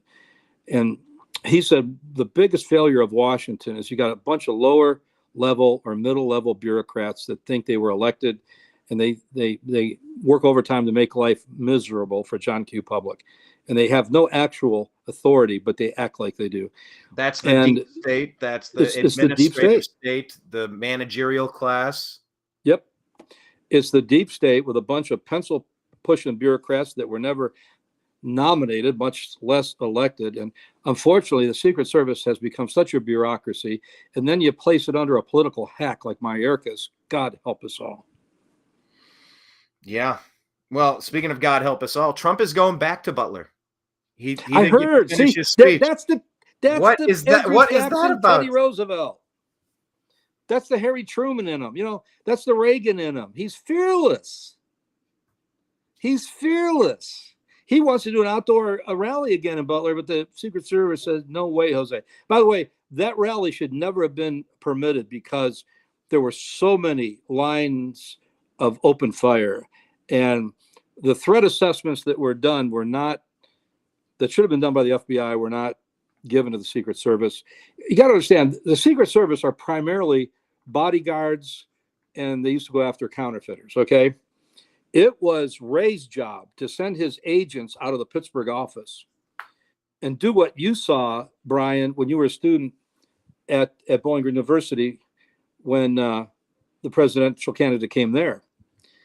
And, you know, here's what you do. Here's what you do. The first thing you do, if you're with the Secret Service and the FBI, you call every local police department in the area. Have you had a uniform stolen recently? Yeah. Because you don't want an imposter dressed up like a cop, okay, to gain access. And the Butler County Sheriff's Department, no, sir. The Pennsylvania State Police, no, we haven't had any uniforms stolen the last, month or two. The Pittsburgh Police, whoever else is, Then you ask the local military unit to augment the security of local, county, and federal agents. You get as many military people there as you can, checking for bombs. By the way, where were the dog sniffers in the woods for snipers and for bombs? Well, I'll tell you where they were. I'll tell you where they were. They were right next to the park bench where by the DNC where Kamala Harris was exiting. That unexploded pipe bomb on January 6th. They have. Remember that? Who set that? What was the point of that? When was that going to be scheduled to go off? Yeah, exactly. Was that if Ray Epps wasn't able to successfully move the barricades to funnel people in to create some of the chaos that you needed to start firing your pepper spray and getting the optics that you needed? You were there, weren't you? You were there, weren't you, Brian? You were there. I was there. Yep. I was there. I heard Trump say, go out there and peacefully and patriotically make your voices heard. The cell signals were jammed, but we got reports that a woman just got shot in the head, shot in the neck, killed. That was the only shot fired that day. There's no insurrection from Republicans that doesn't involve firearms. It was never an insurrection. It was a spirited protest saying none of the courts took up any of the cases. They said there's no standing. There's standing. What happens in Tennessee impacts Texas. Whatever happens in California impacts New York. If you're not doing this right, we are connected. Of course, we have standing. You cannot certify these janky states. It's obvious that there's something wrong here. Slow down, press pause, and figure something out. No. Pelosi and Pence, they had their plan. They sure did. Did Pence get his challenge coin that day in that handshake? What was that all about? Who's that fat slob that was attorney general that stabbed president in the back? Well, aside from Mike Pence, the VP, you're talking about Bill Barr, maybe. Bill Barr. Bill Barr is the biggest traitor since Benedict Arnold, and Pence is right behind him. But and so, Biden, up until just a few months ago, and he still may be, and I think Kamala too, I call her communist Kamala, or Kamala the communist, because she's a million miles to the left of Bernie Sanders. Actually, Bruce, if I may, I apologize. Yeah. Let me do this. We'll get right to Kamala, but I did pull this up, and I want to show this to you while I. Oh, where did the tab go? Hold on. Sorry, 1 second here.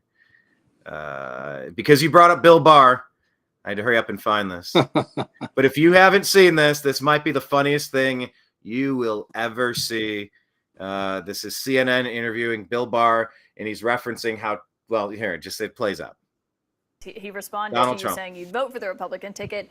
Wow, former AG Bill Barr, who let a lot of great people down by not investigating voter fraud in our country, has just endorsed me for president, despite the fact that I called him weak, slow-moving, logic, gutless, and lazy.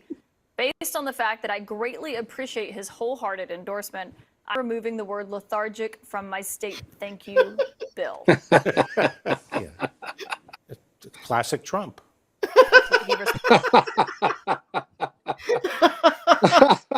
I don't know if you've ever seen that one before, but that's one of the best things I had never seen that. At least Bill has a sense of humor. Classic Trump. I'm removing the word lethargic. Like, people don't understand we have our first stand-up comedian in the White House. Like that. Thank you. He is the It's Don Rickles. It's kind of riffing. You got to cut a little bit of slack. Oh my God, he said bloodbath. Yeah, like every economist has said on MSNBC every time they show a chart going in the down direction with a red arrow. It's a bloodbath over at Intel. You mean someone shot the place up? No, it's a bloodbath economically. And they're talking about the car industry. It is like knowing omissions. They're called RUPARs now, where you say, and they're very fine people on both sides. And I don't mean the neo-Nazis and the Nazis or whatever. They should be condemned completely. But there were a lot of fine people on both sides. And they chopped the middle part out to make it sound like he's saying neo-Nazis are fine people. Like that act of like censoring little pieces of conversation, Bruce, it is so demonic. It is so wrong to twist that way. I understand like policy points and the economy did this and there's a little bit of leeway, but come on. You know, like the way this stuff has been presented is just so intentionally deceptive. It's not accidental. It's not sloppy. But yeah, Bill Barr took that on the chin. I mean, he just laughed because what else? That's great. Well, what I started to say was, up until recently, and maybe still, Kamala and President Biden have been going around saying that there were 5 policemen killed in the Capitol, when in reality there was none that were killed. One died of a heart attack later, maybe stress related to that day. But Biden tells these lies that 5 cops were shot and killed in the building that day. Hey, have you heard the latest one? Not Brian Sicknick. That was the one. That was the one that got Tucker fired. He's like, oh, wait, you mean the guy you're saying that he passed away that day because Trump told him to go do something? Yeah, here he is. He's fine. This is after the incident. Oh, great. Fox, we're going to fire Tucker now. Fox fires the number. You trade away the best player on your team. You're okay. Yeah, they have never recovered from that. Newsmax gets better ratings than they do. And I predict that the network you work with occasionally is going to pass both. But Fox, I don't know any. I do a few conservatives that watch Fox once in a while, but they have not recovered from that and calling Arizona 6 hours early, the key swing state. But anyway, what I started to say was, no, have you heard the one over the weekend at the Christian convention? He says, Christians, vote for me and you'll never have to vote again. Oh, the left is having apoplexy over that. What is your take on that? Well, I know Trump. I think like Trump. That's why I knew he was going to pick J.D. Vance. Yeah, this is going to sound wild. Let me play. This is a lousy clip, but it is what we're talking about. So let me pull it up here, so everybody can listen in real time. I think it's sharing now. Let me check. Oh, here we go. One more click. There we are. Yeah, I need a second screen here because I keep having to navigate through these browsers. Just this time. Oh, hold on. Just this time. There we go. You won't have to do it anymore. 4 more years, you know what? It'll be fixed. It'll be fine. You won't have to vote anymore, my beautiful Christians. I love you, Christians. I'm not Christian. I love you. Get out. You got to get out and vote. In 4 years, you don't have to vote again. We'll have it fixed so good you're not going to have to vote. So what was your take on that? There's two parts. One is you won't have to vote again. And then the second part is when he says, I'm a Christian. It sounds a little bit like I'm not Christian. Anymore, my beautiful Christians. Right here. I love you, Christians. I'm not Christian. I love you. Get out. I'm not Christian. No, I'm yeah. not Christian. That's It his sounds Brooklyn. very similar. That's his Brooklyn, Christians, I love you, Manhattan, Christians. Queens accent. That's his. He tells everybody I'm a Christian, and he's proud of it. And I do believe he's had a born again experience. I don't know how deep or exactly the circumstances. One report was Paula White, the evangelist, led him to Jesus, but he is a changed man. He's not the Donald Trump of 20 years ago, I guarantee you. And then with this near brush with death, I believe he's really close to the Creator now. I thought that was hilarious. And I watched the Young Turks and a couple of these ultra liberal networks. Oh, they're going nuts. They're having meltdowns. See, this proves he's going to be a dictator. MSNBC, CNN, Maddow, and you know, Joe in the morning, whatever his name is. Oh, we warned you people. He's going to be a dictator. Joy Reid. This proves it. He is never going to leave office because he's telling people they'll never. What Trump is saying is evangelical Christians have not voted since 1980. This is the problem. There are about 3 demographics, Brian, that never vote for the president ever anymore. And I got these statistics from Rand Paul, Ted Cruz, Governor Jindal of Louisiana, and Governor Huckabee, all of whom have run for president. There are 54 to 57 million registered so-called born-again Christians, or as the media calls them, the religious right, in America, a minimum of 54 to 57 million. In the last several elections, only 17, maybe 19 in 2016, have bothered to vote. And Trump is so frustrated. They go to his rallies, they write him letters of support. We love you, Mr. President. We're praying for you. He goes to a fast food. Can we pray for you? Yes, Trump says, you can pray for me. But they don't vote. They don't vote. And Trump is frustrated. So he was at this conference saying, just vote one time, please. You may not like subliminally, he's saying, you may not like my tweets. You may not like my New York demeanor. I'm a New York street fighter. You may not like my language or the fact I've been married several times. But just vote for America one time. You know what I did for president. We were not in 3 world wars like we are now. Groceries were not multiplied 33% like they were when I was president. Gas was $1.90 to $2.20 a gallon, not $5, $6, $7 a gallon in California. Just go out and vote. If you don't want to ever vote again, that's fine. That's what he was saying. He's saying, just give me one vote. I will fix so many things. Give me one more term. Just do That's it exactly once. I'm what- going to fix so much of this. Just give me one shot. Well, that's exactly right. And back to a conference I was with Rance Priebus, and I like Rance. I think one of the mistakes the president made was getting rid of Rance too soon, because Rance is a good Christian guy. He's really a smart guy, and he's very loyal, unlike Pence and Barr. And I was at a conference with Rance and those guys I just mentioned in Iowa, and we prayed together, we shared together. We had several hundred, all from Iowa, clergymen and priests and rabbis from Iowa, and they said, we don't expect to get 54 to 7 million Christians, evangelicals, out to vote, or fundamentalist Christians. We don't expect that, but if we could just get 25 million instead of 17 or 19 million that traditionally show up for the presidential election. If we could get 25 or, man, heaven on earth, 30%, we could take this country back. And the other group. Why are they not voting? That doesn't make any sense to me. That's what President Trump says. I don't understand it. But I heard that NRA members don't vote either. That's the second. I was just going to say. The second demographic. Sorry, I've stepped on your punchline twice. No, that's fine. That's fine. The second group that President Trump says do not vote at all, ever, are sportsmen, hunters, fishermen, riflemen, outdoorsmen, NRA guys. They don't vote. They love Trump. They're Second Amendment guys. They're the first to complain when the price of ammunition goes up, or the liberals in the Congress and Biden threaten to take their guns away, Kamala Harris, but they won't vote. I think they're afraid to do jury duty. I don't know what it is. Oh, I mean, okay. You're not entirely wrong about that. Maybe, yeah. that's a burden. That is definitely a burden. But that's kind of pay it forward. Like, what if you ended up on a Trump trial? The concept of jury nullification. Look, you only rule through the consent of the governed. If you don't have the consent of the governed, it doesn't matter what things technically are. It matters what the people feel about that. And if they're watching people being persecuted, it changes. Brian, here's the deal.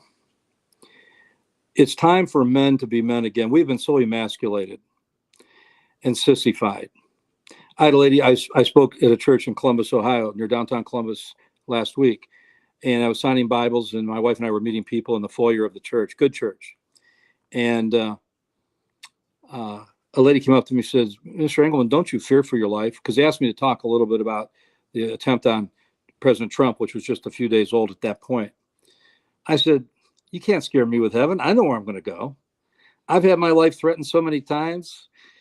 Let the FBI director bring a hitman in and take me out, man. I don't mind dying for my country. I tried to enlist 3 times, including after 9/11. They said I was too old. I'm 65, almost 66. I still climb up ladders to rescue babies. I pull bloody bodies out of cars. I've been involved in a live shooter situation at a Denny's restaurant.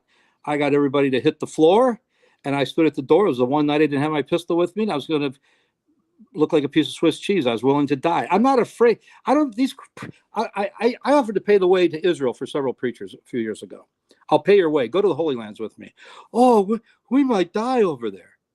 I said, hold it, brother. You get up every Sunday morning and tell your people in your congregation not to fear because you're filled with the Holy Spirit and you're saved and your name's written in the Lamb's Book of Life, but you're afraid to go over to Israel. Yeah, the terrorism, I might die over there. I said, number one, their security is so much, this before October, their security is second to none.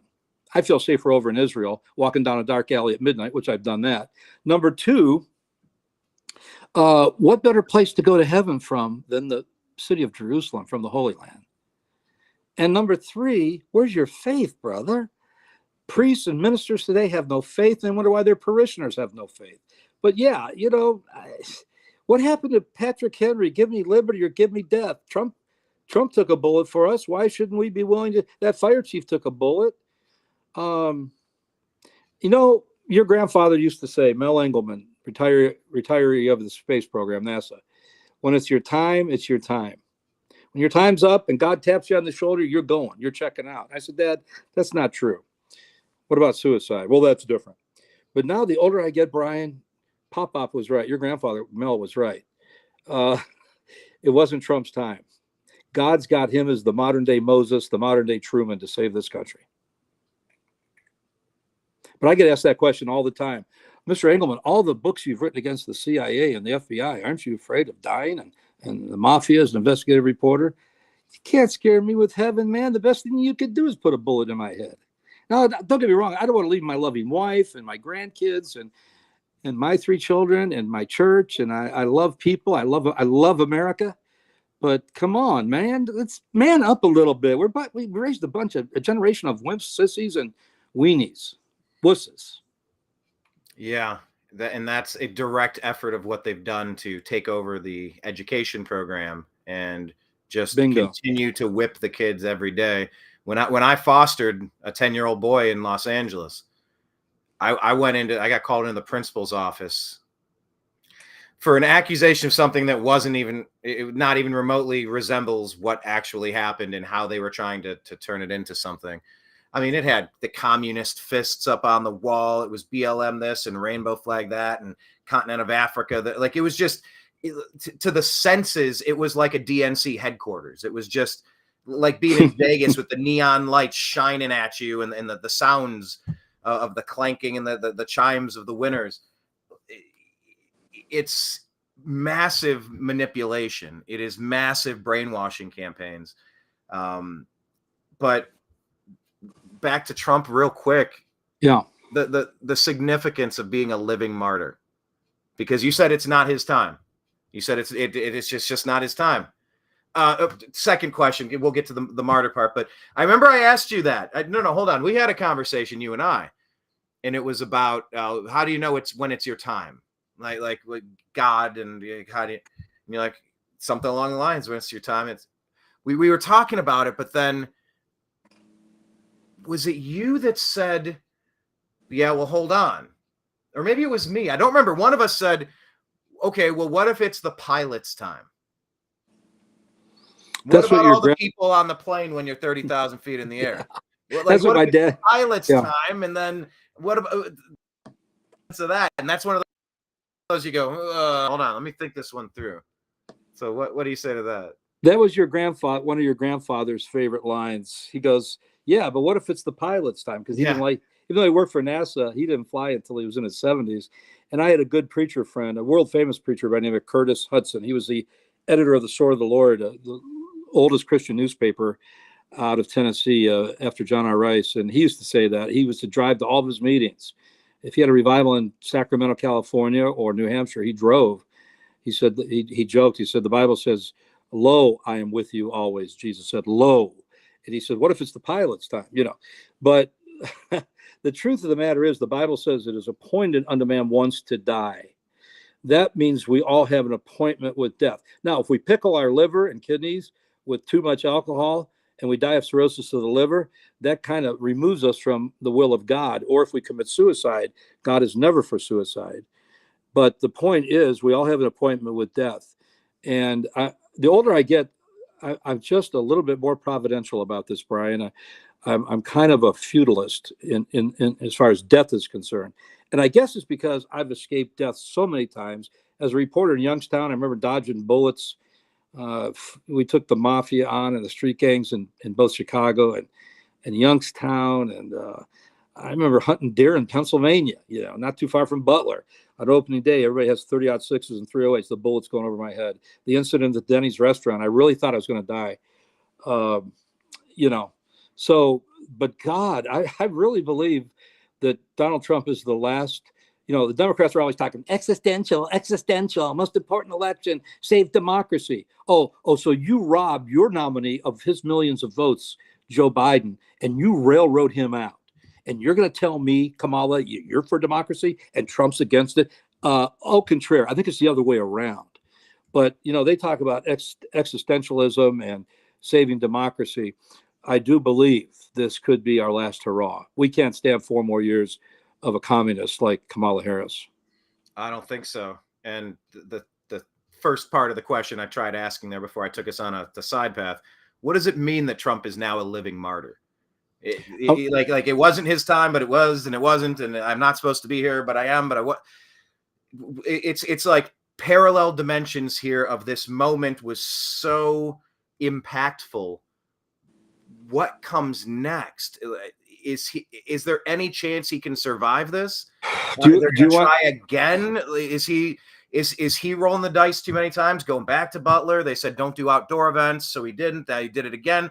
And I think Trump even tweeted, he put out on Truth Social rather, he said something like the First Amendment is too important. We must never cower and like we just have to go. Like he said something along those lines. But I don't know. What do you say to that Trump is now a living martyr, the significance of that? Well, as I introduced Tigger, my cat just came by. Can you say hi, Tigger? Can you say hi, Tigger? Tigger, nice. That's your cousin. Thank you, Tigger. Little cameo from Tigger there, the barn cat. Nice. Double cats. Double Engelmans, double cats. I love it. I love cats, dogs, and horses. I love all animals, This business. Well, I love dogs, but I hate cats. Get out of my face, Yeah. Oh, but really. Anyway. And Nimbus he heard us talking. There he is. Hey, Nimbus. Hey, buddy. Maybe Nimbus smelled his cousin. That's possible. But no, the definition of a martyr in the Bible is twofold. Number one, a martyr is somebody like John Huss in England who's willing to die at the fiery stake for his stand for Christ. They say John F. Kennedy was a martyr. Well, technically he wasn't. He got shot in the back of the head. Lincoln was a martyr. They got shot in the back of the head. Now, I'm not saying they wouldn't have given up their lives, especially JFK. He almost did a PT-109 when he rescued his crew and towed that one guy in by a strap through his teeth. So, but technically, a definition of a martyr is somebody who dies for their faith knowingly and voluntarily and willingly. The second definition of the Bible of martyr is somebody who's willing to, but they don't have to. All right. So Isaac, who was actually a teenager and could have overpowered his daddy Abraham on Mount Moriah when Jehovah said, sacrifice your son. And they heard a bleeding. And one of my favorite verse in the Old Testament is where Isaac, teenager, he's ready. He doesn't know he's going to die. His own dad's going to kill him in a sacrifice to Jehovah. Abraham says, don't worry, God shall provide a lamb. Well, he did at Calvary 2,000 years later, 3,000 years later. But in a sense, Isaac was a willing martyr, even though he didn't die. He was technically a martyr. A living martyr is somebody who cheats fate and cheats history and survives, like President Truman. FDR, I heard a Secret Service agent on the news on your network that you work with sometimes, and he told a misnomer, and it was no big deal. He said FDR was almost shot and killed in Chicago. No, that was in Florida, I believe in Miami. It was in Florida. He was in a parade, and it just so happened the mayor of Chicago was with him in the limo, Mayor Cermak. There's a highway in Chicago. I lived there 6 years, named after him. I went to seminary in Chicago. And the guy got up on a folding chair that had been set up, or a lawn chair, along the parade route in Miami. They were down there for some Democratic rally or fundraiser, and he was on vacation, FDR. And they got up to shoot President Roosevelt, and the chair wobbled, and he missed, and he shot and killed Mayor Cermak. Little presidential assassination trivia there. So it wasn't FDR's time, it just wasn't his time. JFK, and on November 22nd, 1963, that was his appointment with death. And I hope he did know Christ. Well, let me ask you this. We got a couple more as we wind this down. And of course, if you have any other places you want to go that weren't specifically mentioned and you want to get out, please jump in and steer the ship. But I do want to ask. You've done a great, by the way, this is not the Mutual Admiration Society, even though you are my full disclosure nephew and godson, and my favorite nephew, I might add. You've done a fantastic job. You've asked some really great questions. Thank you. Well, you've given some amazing answers, which is why you've been an ongoing guest of the Agree to Disagree show over the past 13 years. We've been cranking out. I mean, we got 1,500 videos on YouTube, a couple million views. We've been heavily censored, demonetized, shadow banned, memory hold, everything you could, throttled, every dirty trick imaginable. But at least now Rumble and X are giving us what Instagram, Facebook, and YouTube cannot give us, which is stability and confidence that our platform will exist moving forward. During the last election cycle, Facebook deleted our company page. They silenced me personally and shut down all my groups. YouTube took away our monetization. We have 6,500 subscribers over there, but they throttle. They never show people when our stuff has come out. They uncheck the notification bell. They do every little trick possible to keep independent content creators such as ourselves under their thumb. They don't want us to compete. They don't want us taking into that profit share when we're the ones getting the commercials for the Chevy trucks and the Pepsi Cola. They want that to go to their deep state allies so that they can have a war chest to fund their useful idiots to keep running their game. Exactly. So it's a bit of a strange scenario for damn sure, but I do want to get a couple of maybe thoughts here. Let's go into strange territory and prognostication territory if we can. So now we're into different type of stuff. Joe Biden was in Las Vegas, around Las Vegas, and the reports that came in were there was a serious medical event. Laura Loomer reported it. Lots of people have been discussing this. They radioed down to the Las Vegas police department and said, we need to clear the freeway. We're landing here and we're going directly to this hospital.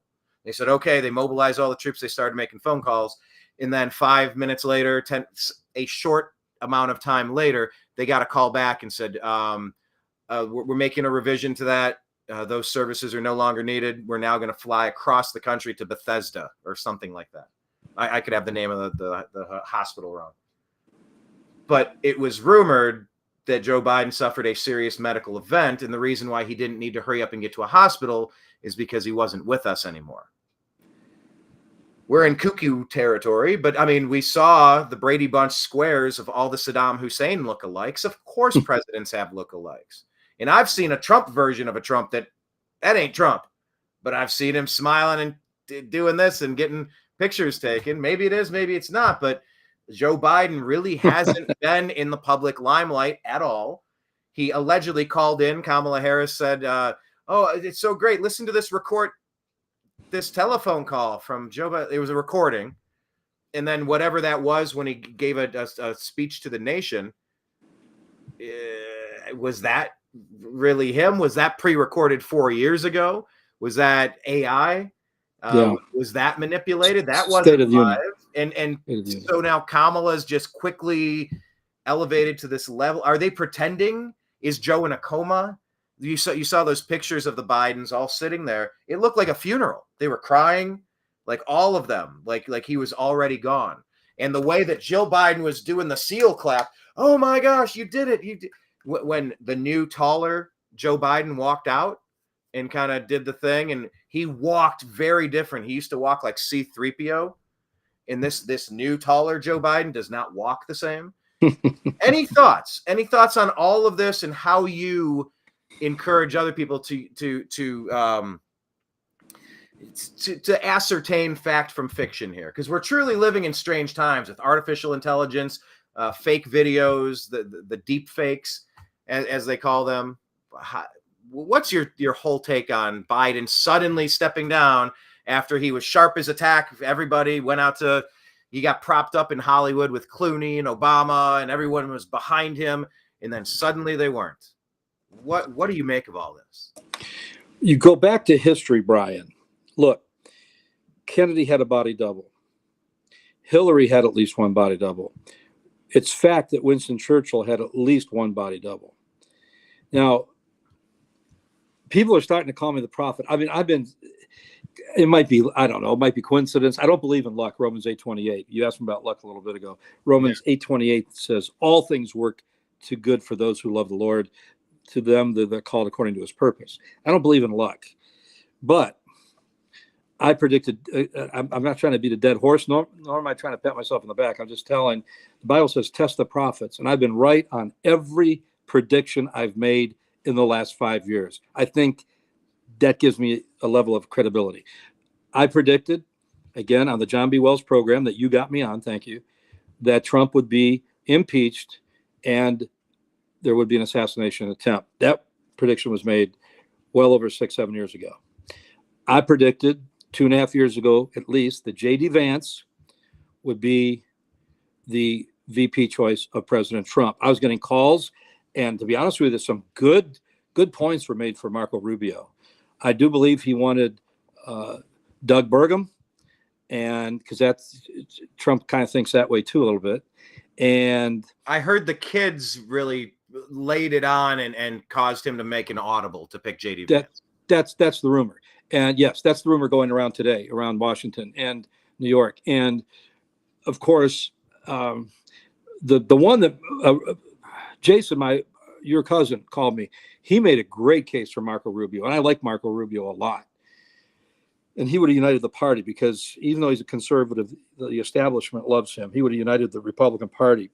But you can't put a deep state apparatchik. No, you can't. Right behind Trump after an assassination attempt. You need somebody more of a firebrand. You like the last thing you want is the next person in line. Assassination insurance. No, Brian, you're 100% correct. I don't mean to interrupt you, but no, you're right.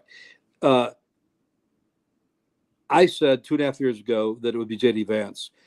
Now, you're hearing a lot of criticism coming from the rhinos and the ultra-liberal Republicans and the entire left, the left-wing media, the DNC. In fact, Schumer called a news conference and said that J.D. Vance should resign. Good luck with that one. And that Trump should pick somebody else. I don't know, Schumer dictated to the Republicans who they should run with. Chucky Mafia Boy Schumer. The same Schumer that said that the deep state has 6 ways from Sunday at getting at somebody. Yeah, how about that one? Let's bring him before Schumer. Chucky Mafia Boy Schumer. Let's bring him before the panel questioning the assassination attempt. And then the Joy Reids and the Whoopi Goldbergs, they're saying that he's too much MAGA. Well, isn't that what we wanted? But I'm telling you, I also know politics. I know politics. He picked the right man. J.D. Vance is a rock star. J.D. Vance is a well-written, well-established, prominent, award-winning author.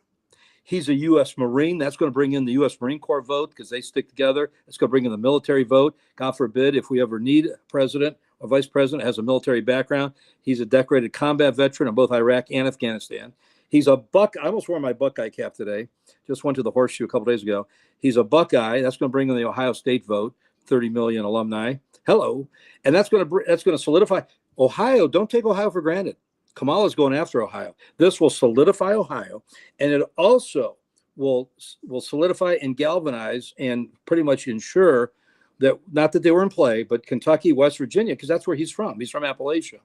He is truly a hillbilly, and he is going to relate to the Rust Belt blue-collar workers of Youngstown and hopefully Pittsburgh and Scranton out in eastern PA, hopefully Wisconsin, all through Michigan. He's a Midwesterner. I think it's a brilliant pick. He's intelligent. He's articulate. He has a beautiful wife. He's a family man. He knows business. He made a fortune out in Silicon Valley. He checks off every box. So don't listen to all this noise, okay? I'm a J.D. Vance man, have been, and I'm not going to change. He's definitely 50 times better than the last VP under Trump. Now, per your question, body doubles. I was like, well, maybe I went a little too far with that. He's just dusting over that. Any good interviewee knows you can take any question and ignore it. Just talk about something else.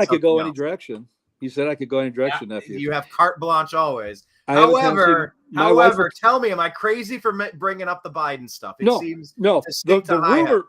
The rumor on the street. See, I have sources. I had sources at Butler Hospital, Pittsburgh General, Presbyterian Hospital. I've got many sources in the Democratic Party, and sometimes they know more what's going to happen with the Republicans than my sources do. I've kept my sources in the media, even though I've been in the ministry for the last 30 years. And I still go to all these functions. And in fact, Colonel Alan West is one of my best friends. We're very close. And so anyway, my sources didn't tell me this, but the word on the street and the word in the underground, the conspiracy veins of the underground, is that Biden has 5 body doubles. Now, I know this for a fact. Let me give you a fact that I do know. There were at least 5 or 6 body doubles of Lee Harvey Oswald running around Dallas to set up the MO. In fact, I got a chart. There were actually about 30 or 40 Oswalds, and they all looked exactly alike. But if you look closely, you could tell they weren't anything alike. Dick Gregory, the former comedian, exposed that years ago, and it was true. So, hey, Biden could have 1 body double, or he may have 10 body doubles. I think it would be kind of hard. My gut tells me and my experience tells me he's probably still alive, but it wouldn't surprise me. It wouldn't surprise me if he's deceased. You know, right. But the FBI said they shot, Hoover said they shot outside the Biograph Theater in Chicago in the 30s. Number one wanted criminal, John Dillinger. There's a lot of evidence they shot the wrong guy. We'll never know. You know, poor Oswald was trying to stop the murder, and they gunned him down with 30 cops standing around him in the basement of the Dallas police headquarters. I've been there many times. I've taken many friends there. I knew a judge and some police officers for DPD. So you know, nothing would surprise me. Well, let me ask you. May I ask you a question? I haven't asked you any questions really. Is Michelle a girl? Oh man, do we really? No, we don't need to go. Don't even go there. Don't. No, I mean the Big Mike stuff won't stop. I mean, look, Joan Rivers. She's like, everybody knows. Everybody knows what? Michelle's a tranny. Like, I'm like, what? Like, it was such a. It was on the steps. She was gonna be the officiant of a wedding, and someone just, hey, what, blah blah blah, and what does it mean? And you know, do you think America will be ready for the first gay president or something? And like, oh, we already are. She's like, huh? It's like, yeah, everyone knows Michelle's a trans, and she died of a routine facelift or some sort of. I mean, it's very well rumored that they offed her just like the Obama chef out on a paddleboard. We know the Clinton body count, and I'm not talking about all the people Bill Clinton's infected. I'm talking about the body count of people taken out. A lot of body count jokes to be made there for the Clintons for sure. Look, nothing would surprise me. What's been with this massive push to normalize and just try to sweep the nation with gender dysphoria, to normalize people being confused about their sex and trying to convince them. I mean, the name of Michelle Obama's book is called Becoming. And they're like, oh, look, Caitlyn Jenner, Bruce Jenner is becoming a woman. Bruce Jenner became a woman. You can't become a woman.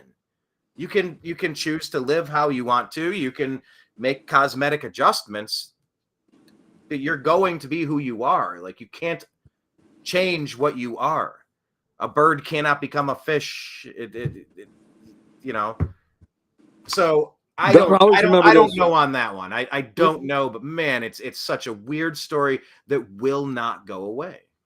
It won't. I don't think he or she is. I think she is a woman. But again, nothing would surprise me. How long was it afterwards Joan Rivers bit the dust mysteriously and suddenly? After making that?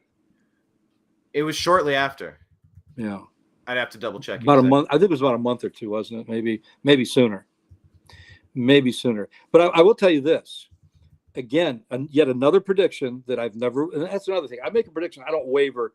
Well, yeah. Maybe it's Rubio. Maybe it's Ben Carson. No, it's J.D. Vance, 2.5 years. Well, some of my closest political allies and sources told me that it was going to be Michelle to replace Biden. That Biden could not go on. He had stage 4 dementia and stage 4 Alzheimer's. And I said, no, it's going to be Kamala Harris. It's got to be Kamala Harris. Well, why would it be Kamala? You're wrong. This is one time, Bruce, you're going to be wrong. It's going to be Michelle. I'd stake my life out. I said, it's not going to be Michelle. They can't go around the vice president because Biden painted himself in a corner. And if they go around another black woman for another black woman, if she is a woman, I think she is, they're going to lose the black female vote. And again, I was right. It scares me. I'm almost always right on these things. But yeah, I never answered your question. Yeah, they're going to try to knock off Trump again any day now. And unfortunately, it may not be at the end of a rifle or a shotgun or a pistol, because I think the Secret Service is going to maybe, and the FBI, get rid of Christopher Wray. We got rid of Cheadle, may do their job again like they used to with the Bushes and so forth, and Romney and all those people. But they might try to poison him. So they might try to do that. But okay, so we got a list of names now. We got Joan Rivers, Antonin Scalia. Remember how suspicious? I was just going to say that the pillow on the face, no autopsy in Texas. Remember how strange that was? The Obama chef. Yeah. If I'm 108 and have terminal cancer in Texas, they are still required by law to do an autopsy. None was done on Justice Scalia. Andrew Breitbart. Breitbart. He claimed to have information that would have taken Obama out, and he was removed shortly after that. Yep. My quick research here, it looks like Joan Rivers might have given that short press conference in July, maybe 3rd or 4th, and it looks like she died September 2 months later, to September 4th. 2 months. I thought it was a month or two. I used to tell people 2 weeks, but somebody fact checked me and said, "No, Bruce, I think it's a month or two." So it was 2 months then. It appeared. My quick research appears to be that, but now that Kamala's allegedly seized control in a coup, I mean, what comes next there? So we're on to Kamala. What type of person is Kamala? And are we convinced that she's actually going to get the nomination in a couple of weeks in Chicago? Well, you've heard the rumor that Hillary's going to make a move at the convention. Yeah. This is great. Hey, you got to admit, it's fun to see the Democrats in full panic mode for a change, right? They are in full meltdown. It's Ouroboros. It's the snake eating its own tail. It is. They're eating their own. This could have ended no other way. The game, the reckless, destructive games that they play could only result in this. It's just a matter of when. When. Not if, but when. And by the way, we all used to say, radio commentators, journalists like myself, historians like myself, preachers, great podcast hosts like you, how many times have we said, for the last 15 years. The Republicans are stupid, but the Democrats are evil. Well, now the Democrats are evil and stupid. What do they say? Are the Republicans smart enough to capitalize on it? The Republicans shoot their own wounded, number one. And number two, they find a way of weaving defeat out of victory. Seizing victory from the jaws of defeat. Yeah, exactly. Seizing defeat from the jaws of victory. Yes. Right. There you go. That's the Republicans. But anyway, yeah, we don't know anything about Kamala. We know she was the worst prosecutor in the history of San Francisco County. All she threw in jail were a bunch of black teenagers for using marijuana. She hardly got any major convictions of first-degree murder trials and indictments of that nature. She was so unpopular, she scored and polled less than 3% in the Iowa caucus when she first ran against Biden, who she called the worst racist ever. All of a sudden that disappeared. And she had to drop out before the vote was taken in Iowa. Her own party can't stand her. But that doesn't mean anything. She's in a honeymoon now. They're saying she's the female version of Obama. It's completely astroturfed, right? All this fake enthusiasm. This is astroturf. There is no enthusiasm there. There's zero. I mean, I'm sure people are happy Joe Biden's gone, right? People have to be happy Biden's gone. Some of them are. But there's nobody that stands a chance. Nobody could actually put this party back together. This is Trump's time. There's no way around it. Got cheated out of the last term. This is inevitable. There's no savior on the Democrat side that can put Humpty Dumpty back together again. Like, the Democrats really need to stand down, lick their wounds, and figure out why everybody hates them so much. If they really try to go for this, it's going to be bad for them, because we're on to them this time. We know what they did.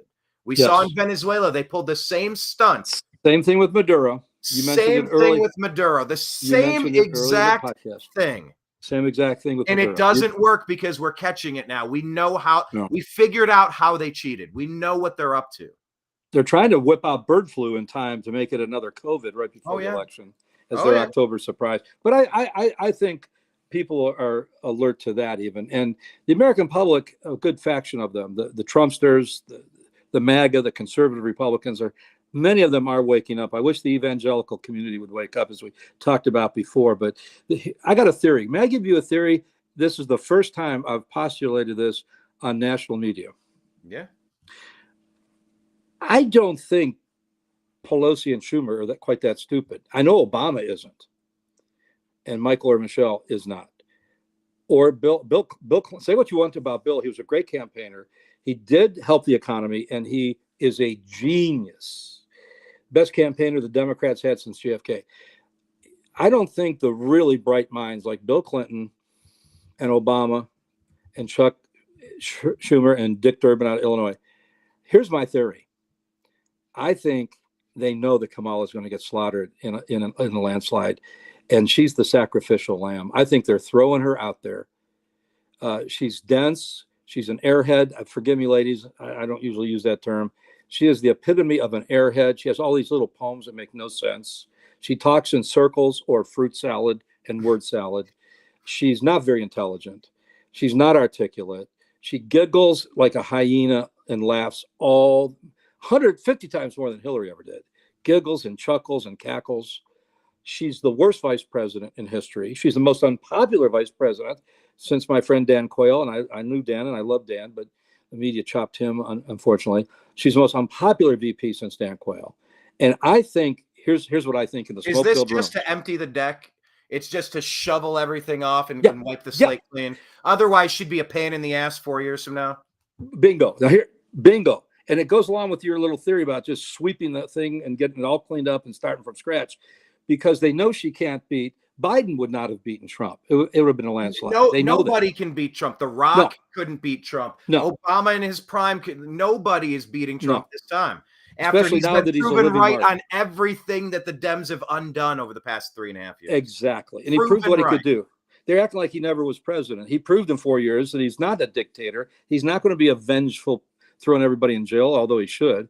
But here's the thing. I think they said, let's just like we did with Bob Dole and Mitt Romney. You know, the Republicans are good at treating the Republican nomination like a gold watch for your 50 years of service or a gold pen. And so we'll give Mitt Romney the nomination. We know he can't win against Obama. We'll give it. He's a Mormon, and he's a liberal, and he's for health care. And we'll give it to McCain because of his service in Vietnam as a POW. And we'll give it to Bob Dole. He's 92 years old. I think she is their Bob Dole. She is their Mitt Romney. Get rid of her in 4 years, and then bring in their minds, Gavin Newsom. Okay. Well, that's actually the next question here. Who ends up as Democrat VP? I've heard Newsom's name out there. I've heard the Shapiro from Pennsylvania. I don't know, Mark Kelly. Some of these names floating around, you know, it might be some of them, it might be none of the above. I once again, whether it's Gretchen Whitmer or Gavin Newsom, I mean, they're so bad. They are terrible. It's like the coach looking down his bullpen going, man, none of these guys are good enough to be in the big leagues. I don't know who I'm supposed to pitch today. They're this single is A. awful. They're not even AA or AAA. And that's the problem, too. The Democrats, I talked to a leading Democrat this week. In fact, had lunch with him twice this past week. And one of the top Democrats in the state of Ohio, I said, you know, your problem is you have a weak bench. Oh, no, we don't. We got a strong bench. I said, who, Pete Buttigieg? Come on, you got no bench. You got no bench. To quote Tommy Lasorda, you got no bench. You know, Bernie Carbo, you got no bench. They don't have a bench. And so all these lightweights. Now, Halpern, was it Mark Halpern, who's the political editor on Newsmax? Perhaps. He predicted today, his sources say it's going to be Shapiro. I don't think so. But she can't put a Jew on there. He's Jewish.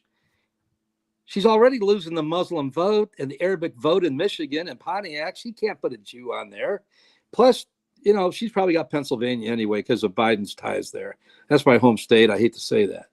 But I think it's either going to be the governor of Arizona, where they're already rigging the election. That would solidify it. Or Kentucky. That would, in their minds, neutralize the impact and importance of J.D. Vance. What do you think? I think we'll see. I think it matters so little. It's just like Kamala matters so little. I know in advance, prior to getting our show set up today. By the way, I'm the great show today. This is awesome. Thank you, sir. Maybe the best show ever. Coming from you, that's the best. By the way, your impersonation is the second best. It's getting better. It's getting gooder and gooder, better and better. Only Sean Faresh, a kid up in New York, does a better one. Even Trump says Sean does the best. I'm working on. I have little moments and I have little things I go to, but I just have to work on a couple of the other things. Shane Gillis. You've heard Sean. You've heard Sean, right? I think. Do me a favor. Send me a link to that. Make sure that I see it. Send me a YouTube link. I know Shane Gillis and Tyler Fisher. If you don't know Shane Gillis and Tyler Fisher, yes, I've seen them. Wow. They're good. They're good, but they're not Sean Faresh. Sean Faresh is so good, he fools the Trump family. When I hear Sean Faresh on the radio, I think it's Trump because he's got the voice, the staccato, the delivery, the mannerisms, the vocal and verbal mannerisms and idiosyncrasies. And Trump has said many times, you know, Dana Carvey is good, Rich Little is good, the two guys you mentioned, but nobody touches Sean Faresh. Then you know what? I shudder to think at what your your delicate sensibilities, your Christian pastor sensibilities would think of this Kill Tony episode. But this is a 2.5 hour episode of Joe Biden and Donald Trump on stage. They both are so good. Like it's very blue. It is very, very, very blue. But wow, is it incredible. So yeah, send me a link to that one. I want to make sure I have it in the front. Okay. I think I need to send you one of those. But back to something you said about Kamala, that she's the way she speaks and how weird she is, and that's the word they keep using with Vance. I don't know. He's weird. He's a weird guy. Okay, well, you know what else I think is weird? Like he is Kamala not weird Harris, at all. Yeah, like Kamala Harris, she speaks in nursery rhymes. The bus goes here, the bus goes there, the bus goes everywhere because that's what buses do. It's like this is like a kindergarten class. The past is past, and the what is it? She says the past is past. Unburdened by the unburdened by the past of burden, yeah. unburdenedness. And so I heard someone else say that she talks in gypsy curses. When you listen to Kamala, it's like she's spitting out gypsy curses of gibberish. But that brings me to the question we were having off air. Is what I was getting at was, does Donald Trump, President Trump, does he even need to won't dignify with a response? Should he even do a debate with Kamala and just say, I debated Joe, Sleepy Joe. He's done. I'm done. Vote me in November. I Go ahead. Go ahead. No, go ahead. Or the opposite. Well, okay. I've had this conversation 3 times in the last 48, 72 hours. Unfortunately, Kent Melman, Bush 43's head campaign manager, used to call me for advice. Whenever you hear the term moonshot, Biden uses it now for cancer. I'm the one who came up with that slogan. I gave it to President Bush through Kent Melman. He used it the next day. I said, let's take JFK's moonshot, but instead of saying we're going to put a man on Mars in 10 years, although that wouldn't be bad to say, I get NASA to go in again. I said, let's take JFK's moonshot, 10 years, and President Nixon's war on cancer, 10 years, and call it a moonshot. Now everybody uses the pledge to cure cancer, the moonshot, in a presidential election. Problem with that, there are 410 different diseases that fall under the category of cancer. So the bottom line is this. I think, Brian, that I don't think anything that she says or whoever she picks as a running mate is going to make a bit of difference. And I think that she's becoming a caricature of herself. She talks to us like we're 4 years old. Like you said, we're in kindergarten or preschool. Well, you got her on one side, and you got Jill Biden. You did it, Joe. You answered all the questions. Sickening. I've heard it said that in this election, and by the way, hi Deb. She says she lives in California, and nobody here respects Kamala. She's a joke, and the reason many didn't vote for Biden, besides the Trump factor. That is good information there. But I've heard it described right now that the Democrats have become the party of estrogen. It's effeminate men and masculine women against the Republicans, who are a party of testosterone, of manly men and feminine women. Yes. You take a step back and look, and you go, now I know one sentence isn't going to fully describe how all of the population of this country is starting to split and take their sides, but I mean, geez, you had Hulk Hogan, Dana White, Kid Rock on stage introducing Trump, who just took a bullet. I mean, is there anything more masculine besides that? It's so interesting, the dynamics of how the parties have kind of split, like a Sadie Hawkins dance or something. Like they just, boys go hang out over here and the girls are over there, and they don't really want to mingle. Right. What an odd thing to happen, because politics, it's so weird that it's bifurcated that way by sex or gender or testosterone, that energy, that fuel, that fire inside you. I think there's some validity there, some kernel of truth in that. My lawyer, who's also a dear friend and a church member of my church in Fort Worth, he's a lawyer in Dallas, best attorney in Dallas, and he knows politics almost as good as you and me, almost as well as you and me. And he said something 2 years ago. He said, I hope Trump doesn't pick a woman as the VP to balance the ticket out. It'd be better if she's a lesbian black woman, to get those demographics. Because Don Ferry, my attorney, said this: the Republicans are never going to get the liberal woman suburban vote, because all they care about is killing babies. That's all they care about is abortion, productive rights, women's health issues. Rubbish. You're murdering babies in late-term radical abortion and murder. And he could have put the girl that shot her dog up in South Dakota. I really like Tulsi Gabbard. That would have been a unique pick. Kristi Noem. She seemed to be the shoe-in straight out of Central Casting. I mean, look at. Here's what I think. But again, Tulsi eviscerated and ended Kamala's campaign. Tulsi, my brother loved Tulsi Gabbard. was his Did favorite. Chris did? She was great. She's starting 75 hard right now, which is this big workout routine, and she's military. Like, she's so well spoken, left smart enough to leave the Democrats, good head on her shoulders. It's like, I've always had and I'll say this from the presence of my wife, I've always had a crush on Tulsi and Christie, but you don't shoot your pet puppy dog and then write a book about it. She should have learned by Mitt Romney, you don't put your dog on the roof going on vacation. yeah, somebody needs to be fired in that campaign for letting that go forward. Yeah. By the way, Deb from Sacramento is saying it's toxically masculine, Brian. Yes, Deb is a listener of some overlap shows. We share a studio with Mike Barra. I don't know if you know Mike from Ancient Aliens and Yes, I know of him. Yes.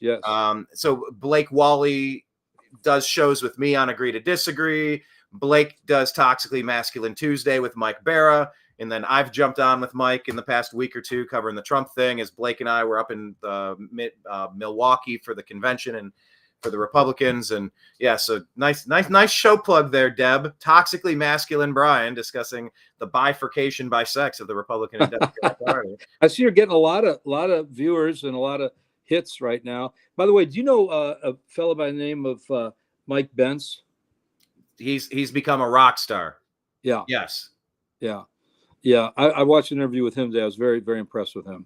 Mike Benz is putting out every cycle you get a couple people that pop, and Mike Benz is just, when out of nowhere Jordan Peterson went everywhere. It's like, you're not going to compel my speech. You're not going to tell me what I may and may not say. I'm drawing a line in the sand. You're not doing it. And then he was everywhere. Mike Benz is suddenly everywhere. Yeah, he does. Yeah, he's a rock star, just the way JD Vance is in presidential politics. I'm telling you, that was I don't care what they're calling him weird when they just nominated the weirdest VP ever. I mean, he's the epitome of middle of the road American. I think he was. Ladies didn't like that he was cracking on childless cat ladies who are ruining the country. And it's like, well, hold on. I didn't choose to have a family, and like maybe I'm unable to have. Maybe I'm barren, and I can't have kids, or I chose not to. It's like that's what that's coming down to. Speaking of which, really just trying to play that part up, but it is the crazy cat ladies that are really messing things up for everybody. Not every person without kids is crazy. Not every person with cats is crazy, as witnessed by Nimbus walking across. I've been called a crazy. As soon as you said cat, Nimbus walked. As soon as you said cat, isn't Nimbus that? He's my familiar. That's what it is. They say these spirits, they stay around. Yeah. When I'm out in the woods walking on my a little ranch, dinosaur Dixie just stomping through my universe right now. Sorry, when you're out in the woods, what? Yeah, when I'm out in the woods, Dixie finds me. She's amazing. Oh yeah, absolutely amazing. And she's smartest, one of 3 smartest cats. I've had 34 cats. She's one of the 3 smartest. And now you and I love cats, and we find that being funny. These people have no sense of humor. Like I say, Brian, get a life. Learn to laugh. Don't take yourself so seriously. And he makes a comment about cat. Well, that goes back to they need to understand and calibrate for the fact that Donald Trump is a stand-up comedian. Absolutely. Like not everything is taken so seriously. And really, when you cry wolf all day long, come on. Come on. Nobody believes anything. When everything's racist, nothing is racist. Like, they have cried wolf so many times. They are the least believable, most unlikable people ever. They have manipulated every little advantage and blown it out of the water to kill the goose that lays the golden egg. These people are just out of their doggone minds. They are. But at least we see it now. They're crazy. I think 1/3 of the Democrats and liberals are crazy. 1/3 are demon possessed. And the 1/3, there are some good Democrats left. And I have a lot of friends in the Democratic Party. I have a lot of relatives. They're great people. But they fail to realize this is not the party of JFK and Scoop Jackson and George Wallace and Harry Truman and FDR or even Woodrow Wilson. This is the party of Bernie Sanders and Chucky Mafia Boy Schumer and Nancy Crazy Pelosi. And when you're 100 miles to the left of Putin, what does that tell you? But they don't see it. They're so loyal. I believe in being loyalty. I have a Bengal cat, very smart animal. By the way, the the smartest cat I ever had was a pet bobcat. I got out of the swamps in Florida. Wow. And I had Milo for 14 years. And I had 3 vets verify he was half bobcat or 3/4 bobcat. And amazing animal. He used to get in front of me when a salesman or a repairman would come to the house. He'd get in front of me like a watchdog and growl at the person. It was hilarious. That's awesome. Yeah, I saw that Bengal tiger by one of your viewers. So, yeah, the Democrats, they're 1/3 of them are just evil Nazis, fascists, commies, and socialists to the max, ultra liberals. The other 1/3 are demon possessed. Literally, it's a spiritual battle. And then the other 1/3, many relatives and friends of yours and mine. Like I say, I call them and get sometimes more scoops than I do from my Republican sources. They just can't get over the fact that it's not the same party it was when I was a kid. I was a Democrat for years. I campaigned door to door for Jimmy Carter twice. I was on the payroll of the AFL-CIO on Election Day, the second time Carter ran. I used to get tears in my eyes when Kennedy would speak, and I was devastated when he and his brother were shot. That was the party of the working man, the middle class, the farmer, the rancher, the fireman, the policeman. They were for balancing the budget. They were for massive tax cuts like Reagan. This party is always against tax cuts, and they're all a bunch of billionaires from the Silicon Valley or Wall Street. And the parties have absolutely done a 180. And now they're warmongers on top of it. Here's what's happened. The worst of fascism, like the censorship we talked about, with the economic socialism of communism, they've combined the two. And that's the modern Democratic Party. They call us fascists. Trump is the farthest thing from a dictator. They're the fascists. Biden was the most dictatorial president we've ever had. Undoing all of the policies that worked to put in intentionally destructive things like a true Manchurian candidate. I said, you brought up Jimmy Carter, and, I mean, what an amazing thing that Jimmy Carter, being in hospice for like a decade, he lived to see a worse president than him. Yeah, poor Jimmy. Jimmy was they asked President Nixon, what do you think of Jimmy Carter? It was at the very tail end of Carter's administration. And Nixon goes, brilliant man, hard worker, and a decent man, a decent human being. But unfortunately for the country, a very ineffective president. I know the old guys. I can't do Obama. That's a good Nixon. I used to do it on Chicago radio. They used to have me come on as like a mini Dana Carvey or Rich Little at the time, David Fry, I used to do Johnson really, really good. And my main Obama, when I do, you see, Michelle and I, he just drags out. He's like thinking that it's like saying, Michelle and I, we wanted to bring this to you because we think it's important. That's why. It's like that little part. I know how to do that part. That's good. That's even I think almost as good as your. Can I tell you something? This just happened a couple days ago up in Michigan with another couple we stayed with, precious couple, dear friends. They're Democrats, and they're 2 of the old style Democrats. They're good people. They told me the reason they love Obama is those long pauses between his words shows you his intelligence, that he's thinking of what to say next. Honest to God, that's what they told me. He can't make this stuff up. I mean, and they believe that. They believe, and she's saying that, and the husband's going, yeah, that's why we like Obama. He takes those long pauses between words because he's so brilliant. He wants to say the precise words in the next clause or phrase or sentence. Is that what Joe was doing? Because Obama, when asked, like, I'd love to serve a third term if I could be in my, be in my pajamas and with an earpiece in, and maybe someone's repeating those lines. I said that we put a post out. I wonder if it should be on our Instagram. I wonder if I can get to it home. Here's my profile. Hold on. I'll read it to you directly. Actually, guess what? I'll share the screen.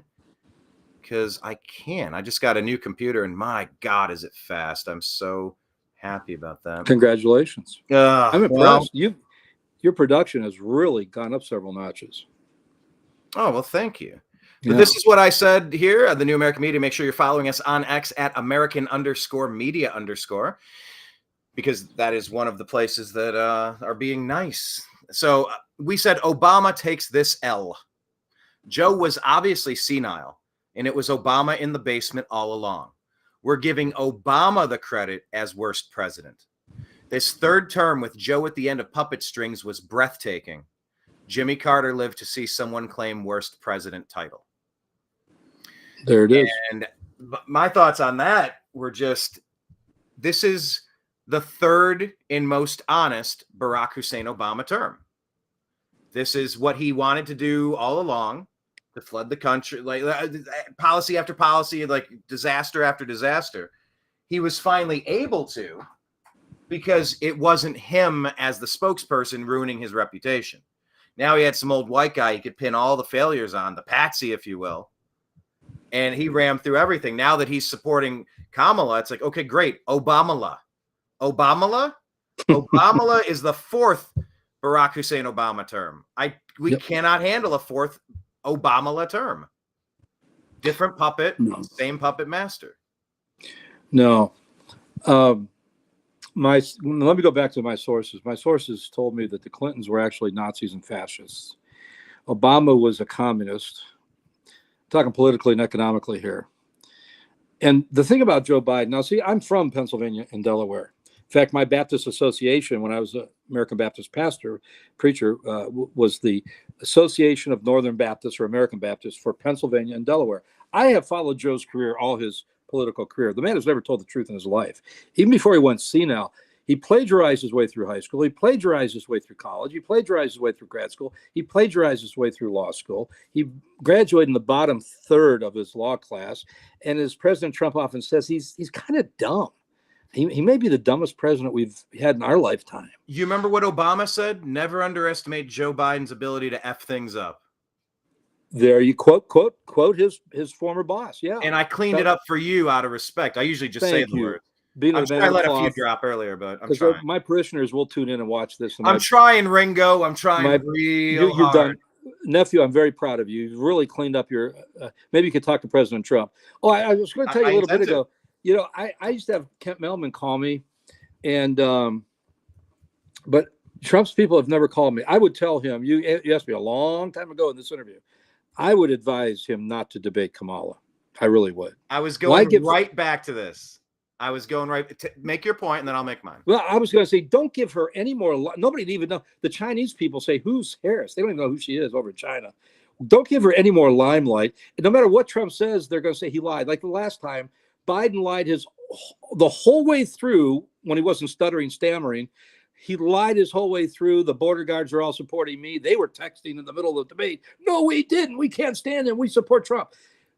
And the media, even the mainstream legacy media, CBS, ABC, NBC, PBS, said that everything Trump said was a lie. No, I think he should take the tact and strategy that he did during the primary debates, Brian. I don't think he should debate Kamala. Now, today, Rick Santorum said he should, and I like Rick. He's a senator from my home state. So it's divided. Halpern said today it's divided. Half of his advisors say, yeah, debate her. The other half are saying, I would say, don't debate her. You can't. Plus, she's a female. Like you're on cruise control to the victory. You took a bullet and launched back into some superhuman martyr. You already vanquished who they told you was sharp as attack. You know what? Let that first debate. Because then it would turn into, well, are we going to get the version of Trump that's being a bully? Is he going to be too mean to the woman? Like the optics of it, even though she's highly unlikable. I totally get that. But the question, agree or disagree, that Trump should debate Kamala, because the more we hear her, the less we like her. And that's what happened. That's what I posit happened as a huge strategical mistake for Trump last. Now, he had a million things going against him, and he won in a landslide. Go to CISA.gov/rumor control, because they want countervailing views to say that the 2020 election was totally, honestly, 100% not rigged. And they know it somehow because they did not investigate it or find that to be true in a court of law. But I'm entitled to tell you that. But the more that they speak, the less they like him. And the problem that Trump had, other than the fact he was also debating Chris Wallace, who's repeating perhaps the most vile political hit job lie, the hoax of calling Nazis fine people, which never happened. I know he was battling off with one hand, fighting Chris Wallace, and then he was trying to and he was agitated and he was elevated because he couldn't talk over Chris Wallace, and they were running cover with the 51 intelligence officials on the laptop. He had everything right, but he was so fired up, President Trump is that he didn't let Biden stutter and stammer and have to defend himself.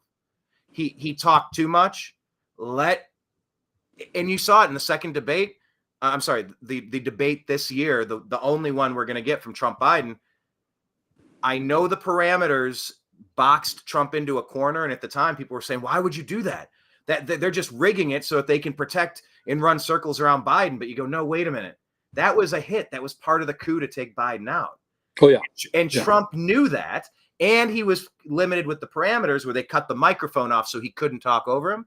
And what do we get? We got flub after flub. I beat Medicare. I mean, you know the thing. Bless his heart. Jill should be put in jail for elder abuse. Elder Amen? abuse.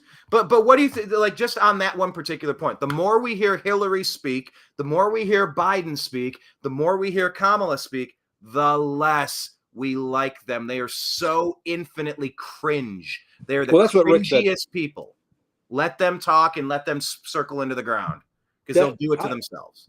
I've been a professional debate coach. I've actually been hired by guests on Dr. Oz's show before they go on. Maybe they didn't have TV experience. And I've debated every level: high school, college, seminary, grad school. I used to debate different lawyers in Dallas, Fort Worth in a professional debate setup, and I only ever lost one, and that was dubious. But I've won. Yeah, I think I won it. But you know, Babe Ruth didn't hit a home run every time. But that's the only debate I've ever lost in my life. I can take either point or counterpoint and win the debate. And I would advise Trump not to do it. But that's what Rick said today. Senator Santorum said today exactly what you just said. The flip side of it is let her hang herself the way Joe's senility hung him. And by the way, we're talking about an economic bloodbath. We're not really talking about nooses. Yeah. Let them hang themselves. Yes, it's Here's the problem. A turn of phrase, a peaceful turn of phrase. Yes. No, you bring up a lot of good points, and so did Senator Santorum. Here's my problem, and this is why I would advise President Trump, don't touch those debates with a 10-foot pole. And you brought it up. It's the female thing. And she's a minority female. It's a lose, trust me, it's a lose-lose for Donald Trump. He's already absolutely demolished their number one candidate, the sitting president, the incumbent. Why should he have to go back and debate the mistake who's replacing the senile old man? He shouldn't have to do that. No, I would say don't trust, and they're going to call him a coward. And you could say one thing. You could go, I had 4 years in office, and until that pandemic was unleashed to rain hell upon the whole world, I was crushing it with the economy, with the border, with our inflate. Like I was doing a lot of great things. We were getting investments. Hey, bringing business back, bringing overseas business back. Yeah. Judge my first term and judge my first debate against their party standard bearer, who I vanquished, and let their 3.5 years serve to give you an idea of if you want more Biden-Harris. Because Biden-Harris did all of this mess for 3.5 years. Let my record and their record stand on their own. In the first debate, I already took out their first string. I don't need to go after their second string. I've said all I need to say, and frankly, I took a bullet to the face. I'm gonna go play a few more rounds of golf. If you need me, that's where I'm gonna be. But you got a JV candidate here. You got a backup quarterback. He's got to be careful not embarrassing her too much. But he said, I did my part. I vanquished my opponent. I'll see you in November. I'm gonna go golf. I'm a little tired after taking bullets. So I'll see you in November, and we're going to have a great 250th birthday party for our nation. Because like when he speaks about positive thoughts, we're going to build brand new cities on public lands. Like we're going to have the biggest, greatest birthday celebration ever for our 250th. Like speaking good things, like you can go, oh, I want to go to that party. Oh my God, Kid Rock's going to be like, you can already see what's going to be happening at it. I think that he has a great opportunity to just say, I'm good. I did what I did, and we took him out because he's terrible. And the Democrats who lied to you about his mental acuity for 4 years, pay them back. Take them out this next term. I'm not debating Kamala. We're done here. I get that too. but she's so unlikable. She gets worse and like it's just fingernails on a chalkboard. Yeah. So I get both sides. She makes Hillary look like Martha Stewart. So if you were advising the president, what would you tell him? Debate or not to debate? I would probably say, Mr. President, you've kind of earned the right to trust your gut on this one. It's kind of how I felt about J.D. Vance. I don't feel the same way you do about him. I think Ohio was pretty locked up anyway. Who would you have picked? I don't know. It doesn't matter. You need insurance. You need assassination insurance. Vivek is the only one that actually auditioned for the role. I love Vivek. He grew on me. I did not like Vivek at first, but you know what? That Stemwinder speech he gave at the RNC, and you were there, that is the best speech since Pat Buchanan's RNC speech back in '88. What did you like so much about it? What did you call it? The Stemwinder? Yeah, that's an old political term for a red hot, the one that Krispy Kreme was supposed to deliver a number of years ago at the RNC, and it was fluff. It was terrible. It was like a marshmallow speech. It gets the crowd stirred up. It's throwing red meat to your base. But he did it. Vivek did it in such an articulate. Twice, I had tears come to my eyes twice during Vivek's speech, especially at the end. Twice, especially at the end. It was moving. It was inspirational. It was articulate. It was succinct. It was powerful. And I was very impressed. I'll tell you, it's been chaotic over here over the past couple months with us being in the Bronx for the Trump rally there, then going right to Washington. You did a great job reporting on that, Brian. I saw your reports. Thank you. That was the first time doing something like that and trying to connect to the producer and there was a lot going on.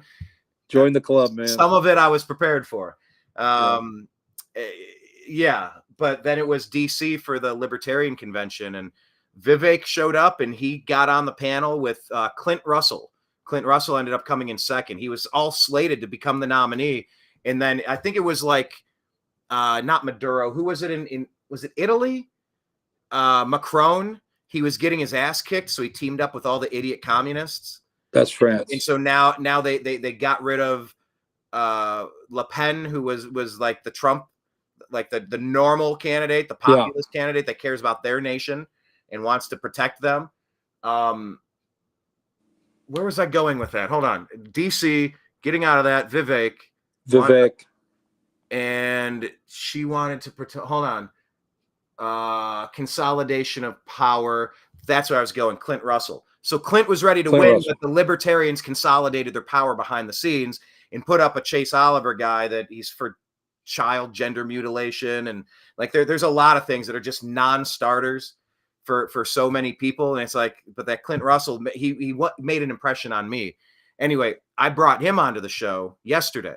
So if anyone hasn't seen that, check it out. He does a podcast with Luke Rudowski, and he does his own podcast. Really, really good. I enjoy listening to him speak. He was really good because the Libertarian Party said he won the vice presidential debate, so he got to go on stage with Vivek Ramaswamy. So it was Vivek, it was Clint Russell, and I think the third one was comedian Dave Smith, Libertarian. And they were awesome. That whole 3-person panel was great. But I mean, the Libertarian audience was so aggressive against Vivek. They were so outspokenly just jeering him, while the other two people on stage were like, hold on, just like let's give him a chance, like just hear him out. You can like it or not like it, but we're not the left. We listen. They were cheering. You say they were cheering Vivek? They were jeering Jay. Oh, jeering the Bronx cheer. Okay. They did the same thing to President Trump, didn't they? Well, and that's what I said. And by the way, I'm asking Americans to do 3 things: pray for President Trump's continued safety and Vance and his family. Number 2, let's get rid of Christopher Wray. But number 3, let's quit saying Trump. It's President Trump. Mm-hmm. And you said President Trump all along. Yeah, most of the time. And I'll call him former Vice President Biden, and I'll call him Barack Hussein Obama. So I'm a little petty myself. But my point is this: that he was getting booed and heckled and jeered, everything short of the tomatoes. And I did a report. I don't know if it aired, but I did talk with Real America's Voice that day. But I'm not sure if the segment went to air. But I said, I'm really happy Vivek showed up the day before as a bit of a minesweeper to just kind of test the water and like, oh my God, this is weird. It's really disrespectful. It's really aggressive and kind of, you got some crazy commie stuff going on here masquerading as libertarian. It's in there somewhere. But I've lost a lot of respect for the Libertarian Party, because really I'm more of a libertarian independent constitutionalist these days. Oh, I wanted to mention this to you. We'll come right back to the Libertarian Convention. The thing you don't understand about Trump is twofold. Number one, he's a stand-up comic. You nailed it. On the flip side, politically speaking, he's not a conservative. And I've tried to tell this to people, just like I tried to explain to my Democratic friends and relatives, it's not the same party. Trump is not a conservative. He is a right-wing, the term just slipped me. When grassroots. Well, I mean, look, he's MAGA. He's not Republican. He's invented a new version, and during that debate, it's a new party. It's a new party. Populist. He's a right-wing populist. But he goes, we're the party of common sense. They're not. Like, if you just give it that one bumper sticker, Republicans have common sense answers to most of these questions. You might disagree, but you get where they're coming from. The other side, I mean, spin the wheel of loony. Spin the crazy wheel. What are we going to get accused of? What fanciful tale are they going to tell us that's not even remotely anchored in reality? I mean, it's out in left field, Bruce. It is. Is that crackpot judge still going to send an AG? Are they still going to send him up to Rikers Island? Or is the Supreme Court going to get rid of that? Look, I got a thought on that. And I know there's like an appeal, and then they've stayed it. They pushed it back. A lot of things have happened, but I'll tell you what. If I'm President Trump, here's what I do. I team up with Ron DeSantis. I know that it didn't go well the first time. Little Ronnie D, I don't know what he was thinking, man. Who was advising him? But bad advice. Yeah, he got bad advice. Oh my God! Or he's a traitor. So pick your play. It's one or the other. Same with Secret Service director. Either incredibly incompetent or a traitor. But I would say I would have Ron DeSantis come out and give a press conference and say, all right, in light of the obvious multiple lawfare attempts to ruin this man financially, resident of Florida Trump, and given his position as a former president and the clear frontrunner who's obviously going to blow out whatever the Democrats prop up in 100 days, if they were to have a sentencing day, I would give a press release the day before, and I would say, therefore, I've commissioned the National Guard to surround Mar-a-Lago.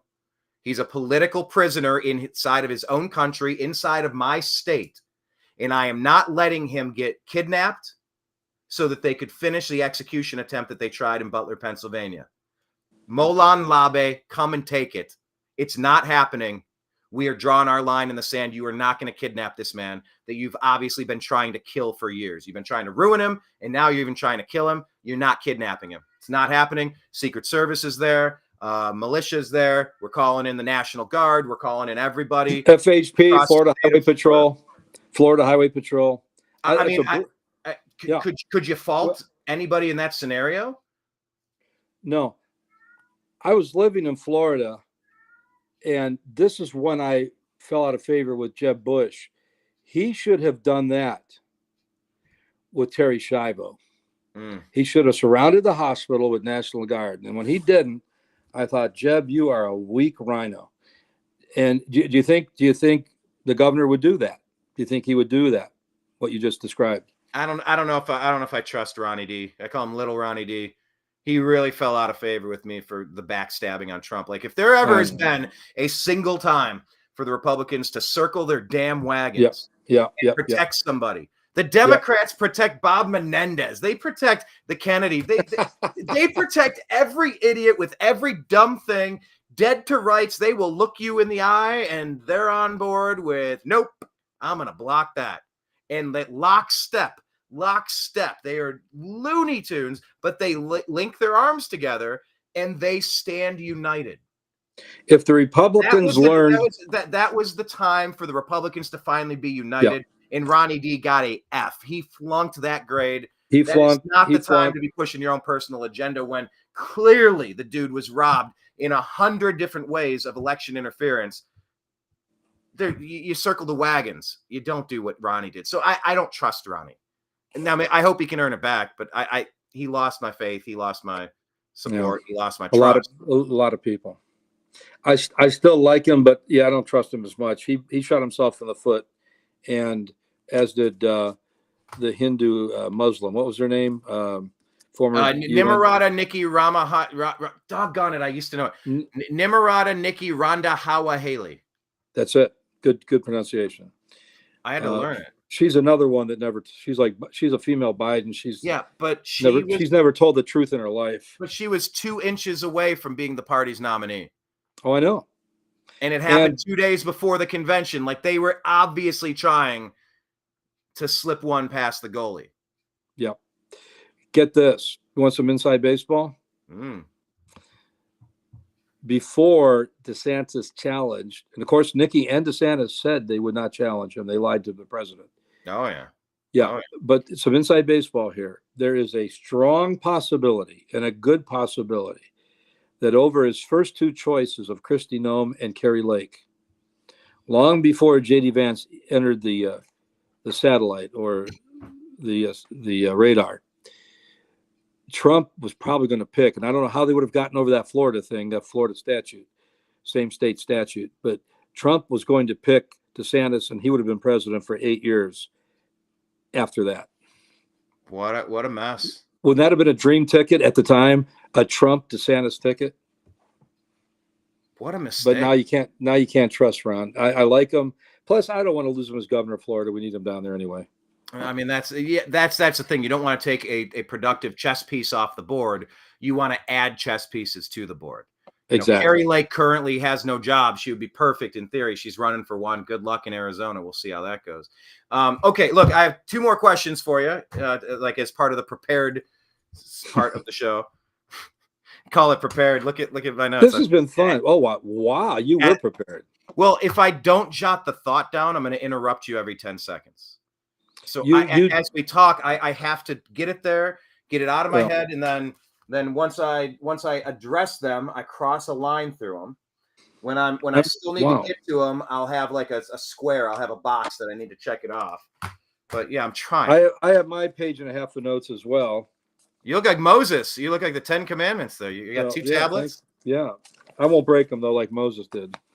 Let me ask you about this. With Kamala, you posted this. You brought up Sheila Jackson Lee. Can you tell us what we know about Sheila Jackson Lee in regard to the assassination attempt on Trump in Butler, Pennsylvania, and her role in the Secret Service situation? Well, she had pancreatic cancer, which our cousin Jim Montgomery passed away with that, unfortunately. He was the photographer of the West Virginia Mountaineer football team for 39 years. And it's it's one of the 5 most painful and least curable cancers. So Sheila Jackson Lee was a congressman from our state here in Texas. She was a very liberal partisan Democrat. But it's come out recently that she was on the congressional committee of oversight that oversees the Secret Service.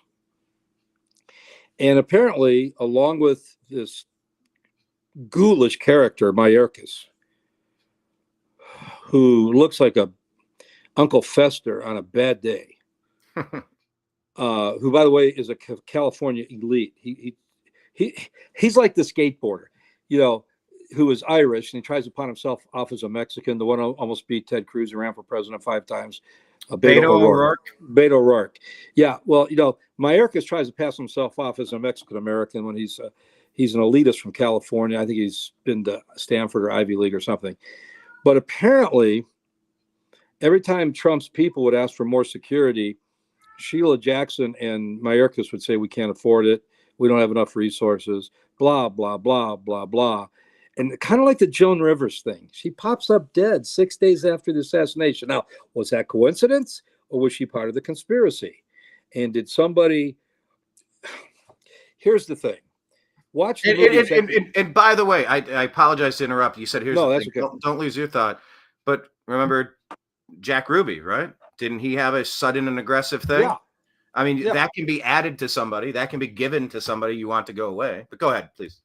No, I wrote down getting back to the term executive action. All your viewers, and there's a couple of cuss words in it, but go back to 70, 71, 72 and watch the movie Executive Action with Will Greer and from Waltons and Burt Lancaster, Robert Ryan. It's an excellent, excellent movie. And it was way ahead of its time. It was outlawed in this country. It only went to the theater for about 2 months. They pulled it, just like The Men Who Killed Kennedy was outlawed in this country. And it was only shown at the BBC. That's like a 5-parter.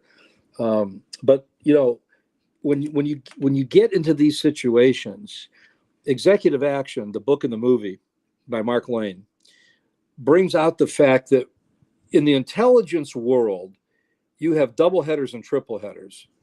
So they could be working for the same or the adversary at the same time. In other words, spy versus spy from Mad Magazine. Remember that? The other term is double or triple agent. Double header, triple header, double agent, triple agent. So we never know who these people are actually working for, but we do know that something like 35 people popped up dead within 2.5 years of the Kennedy assassination, who were either investigative reporters. Dorothy Kilgallen was one of the top journalistic investigative reporters in the world. She was also a contestant on a lot of game shows out in New York, like To Tell the Truth and What's My Line. Brilliant columnist. And she went and flew and interviewed Jack Ruby in his jail cell at the Dallas County Jail, which, by the way, is America's largest county jail. I have visited several inmates there over the years, and it's a different building now. And she came back and called a press conference in New York and said, I got the goods. I know who killed Kennedy. Jack told me. She popped up dead in her apartment in the prime of her life. Of course, drug overdose, or bottle of pills near her body. Dorothy Kilgallen. Here's another investigative reporter. I lived in Chicago for 5 years, and one of the most famous columnists, along with Mike Royko and Bob Greene, was a fellow that had a daughter. And the daughter was an investigative reporter. And she wrote a column, and she said, I'm going to blow the lid open on the Kennedy assassination. Her dad's name was Irv Kupcinet, Kupcinet. This was his adult daughter. And before that column could be released, she was found dead. And Jim Myers said there were like 300. Within 10 years, there were like 300 investigative reporters, columnists, eyewitnesses to the assassination that popped up dead. So with Ruby and it's you can't make this stuff up. If it weren't so tragic, it'd be really good. Ruby, the killer of the Patsy himself, both had liaisons and contacts with the FBI and the CIA and the mob. All three. Jack was running guns to Cuba. It's in my book. Jack was running guns to Cuba for the CIA, and he was the point man for the mob out of Chicago. And his best friend owned a eatery in downtown Dallas, actually near Love Field. And his grandson is still alive, and I won his grandson to Christ. The godfather of Chicago, I won his grandson to the Lord Jesus Christ. He's a Christian now and still owns a chain of restaurants. It's not the same name. But so Jack was the mafia point man for Chicago. He was third in charge of the mafia family in machine in Dallas-Fort Worth. And he was on the payroll of the CIA. He was also working with the FBI, and he was also practically lived in the Dallas police headquarters, taking them sandwiches and coffee all the time. And they would come into his burlesque club, and he wouldn't charge the cops. Oswald was, I think, a patriot trying to stop and abort the assassination, and kept visiting Hosty and other key figures in the Dallas oil community, the White Russian community. His uncle was one of the mafia chieftains under Carlos Marcelo down in New Orleans, Dutch Moretz. But Oswald himself wasn't in the mob, but his uncle was. So he had that connection there. and he was a low-level agent for the CIA. Unfortunately, he got blamed for it, and not only didn't do it, he was trying to stop it. So I don't know if that answers your question. When you get into the world of intelligence, you don't know who to trust, you don't know who to believe. And if you want to watch a good movie about that, it was President Kennedy's favorite movie. And my two favorite Frank Sinatra movies are Orion's Express, World War II in Italy, and The Manchurian Candidate. And it was, by the way, it was the liberals that took out Kennedy, and it's the liberals that are trying to take out Trump. Same play, different actors. Same play, different actors. I think Maduro's non-election win that he's trying to steal right now in Venezuela. We keep talking about like the back and forth about spy stuff. Mm-hmm. You're talking about, the Kennedy era and Russian spies. Let me show you this. This is, I had a sit down with the guy who runs the Gateway Pundit. This is Jim Hoft. We sat down and had a conversation at this place. Look up top. While there's Castro right there, right here, and these different panels, they slide across and they form different people. Like it's all about disguises. This whole place is called Safe House. And it's set up like a 1950s, 1960s Cold War, Russia, American spy versus spy scenario. Mm-hmm. But like, look at the backdrop of this interview. Look how interesting this stuff is with the panels moving along. It was one of the more interesting places I've ever been. Fascinating. I mean, it really is. But yeah, I mean, you got Cuba right there, and or Castro right there with the Bay of Pigs. Obviously the significance of all of that. But it's incredible to see the same plots play out time and time again. And you're talking about JFK. The last question I had planned was just may I insert one thing? How about Eric Swalwell, who had an affair with the Chinese spy? Yeah. Yeah. And he has the audacity to lecture Trump and Vance. Cut me a break. And look at Kinzinger and Cheney, how popular they were after they tried to frame Trump for an insurrection. It wasn't. Did you know Adam Kinzinger? Who's the guy with glasses that jumped up and down the other day? He has the talk show. A guy with glasses with a talk show that jumped up and down. Which one? Yeah, the tall guy, not Stephen Colbert, Bill Maher, Steve Colbert. You know that Adam Kinzinger has appeared more on Steve Colbert's program than any other comedian or politician in the last 3 years. He's like a regular. He has him on like once every 2 weeks. Adam Kinzinger. Yeah, Colbert is just awful. Jimmy Kimmel, awful. It's unwatchable stuff. It is. Really is. Anyway, I didn't mean to interrupt you. Go ahead, Brian. No, it was just a question about RFK. If you had to guess, let's imagine that you were going to be a prognosticator. Would you predict if RFK Jr. is going to drop out and endorse Trump? Like that's a 5% swing that could possibly come over. And I think if he were to say, if they came out and had a joint press conference, no, I don't have a good RFK Jr. impression. I'm sure I could get one. Give me 20 minutes watching some of him. I'll try an RFK. He's got the strangest voice on earth. Well, he has that problem. With all due respect, he has that problem with his throat. Yeah, and I'll tell you what, if he had been pro-life, I will not vote for a baby killer. If he had been pro-life, as much as I love Trump, I'm going to get in trouble with a lot of your listeners here, but I call it like I see him, and I tell the truth. That's why I like Steve Bannon, Rush Limbaugh, and Peter Navarro and Jack Posobiec. They tell the truth. Charlie Kirk. The truth is, I would have been tempted to vote for RFK if my dear, dear, beloved President Trump had chosen Nikki Haley as his VP. I would have had a hard time with that. Or if he would have decided, like, I'm old, I'm gonna golf. Like, he's earned the right to be old in golf. Yeah, but like he's got to fight. He's not an average dude. He's built different. He's just a different kind of guy. He's Superman. I mean, he's blessed of Jehovah God, and he's Superman. And I believe he may not be filled with the Holy Spirit. I do believe he's a saved man. He's a Christian, born again Christian. But I think the Spirit of God is all over him. He's anointed. And again, God overlooks some of the things that we Pharisees and hypocrites don't overlook.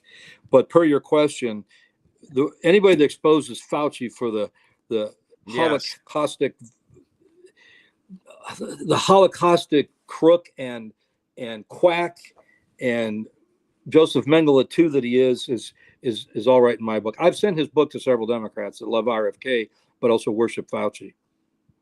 I heard Democrats tell me, and even a few Republicans during the pandemic, and I had COVID real bad, and of course my nephew and your precious brother Chris went to heaven with it, unfortunately. But I had many Democrats and a few Republicans tell me, just for a short time, we shouldn't believe in God. We should believe in Fauci. We shouldn't believe in the Holy Father, the Father of the Son of God. We need to believe in the other F, Fauci. I said, have you people lost your cotton picking mind? Even if you were a good doctor, you don't worship anybody over Jesus Christ. As much as I love Trump, I don't worship him over Jesus Christ. But this guy is a quack and a crook from way back. Yeah, go to the AIDS era. Yeah, I mean, right. A lot of people blame Trump, though. They'll say, like, look, you botched this Operation Warp Speed. You were pro Fauci. And like, my response is just kind of like, he never mandated anything. No. He brought out hydroxychloroquine and ivermectin, and he got Yes. destroyed for it. Yes. And he let the nation's #1 name in medicine be the front face of explaining what's going on and what we should do. Like, he trusted the expert. Yes. What are you to do in that situation? But by exposing him, he knows now. Everybody knows now. We got to see it, and we have receipts, and we got history on it.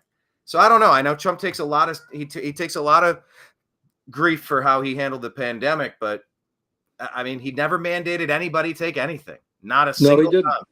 And in all fairness, and had a air quote vaccine come out. By the way, go to who.int and cdc.gov for all medical related issues, and cdc.gov/vaccines specifically regarding vaccine related medical claims and political implications thereof. You can read that on the ticker at the bottom of the screen, because under duress, I must say such things.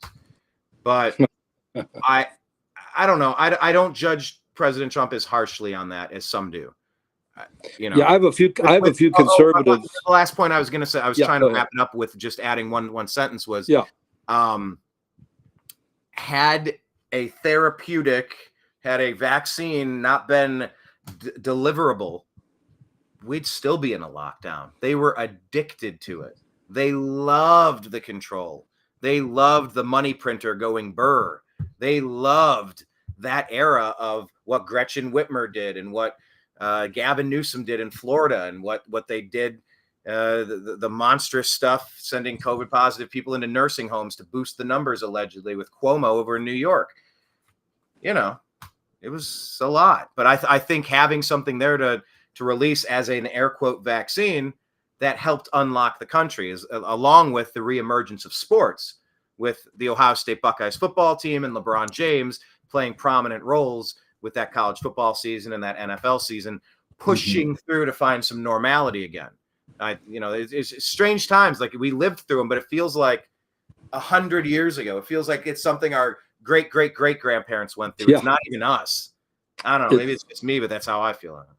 No, it's one of those weird dichotomies that on one hand it seems like a century ago, and on the other hand it seems like it was yesterday. And it was the best thing that happened to me, because I got a clean bill of health for Baylor Hospital. They said, you're the healthiest 61-year-old we've ever seen in the history of this medical center.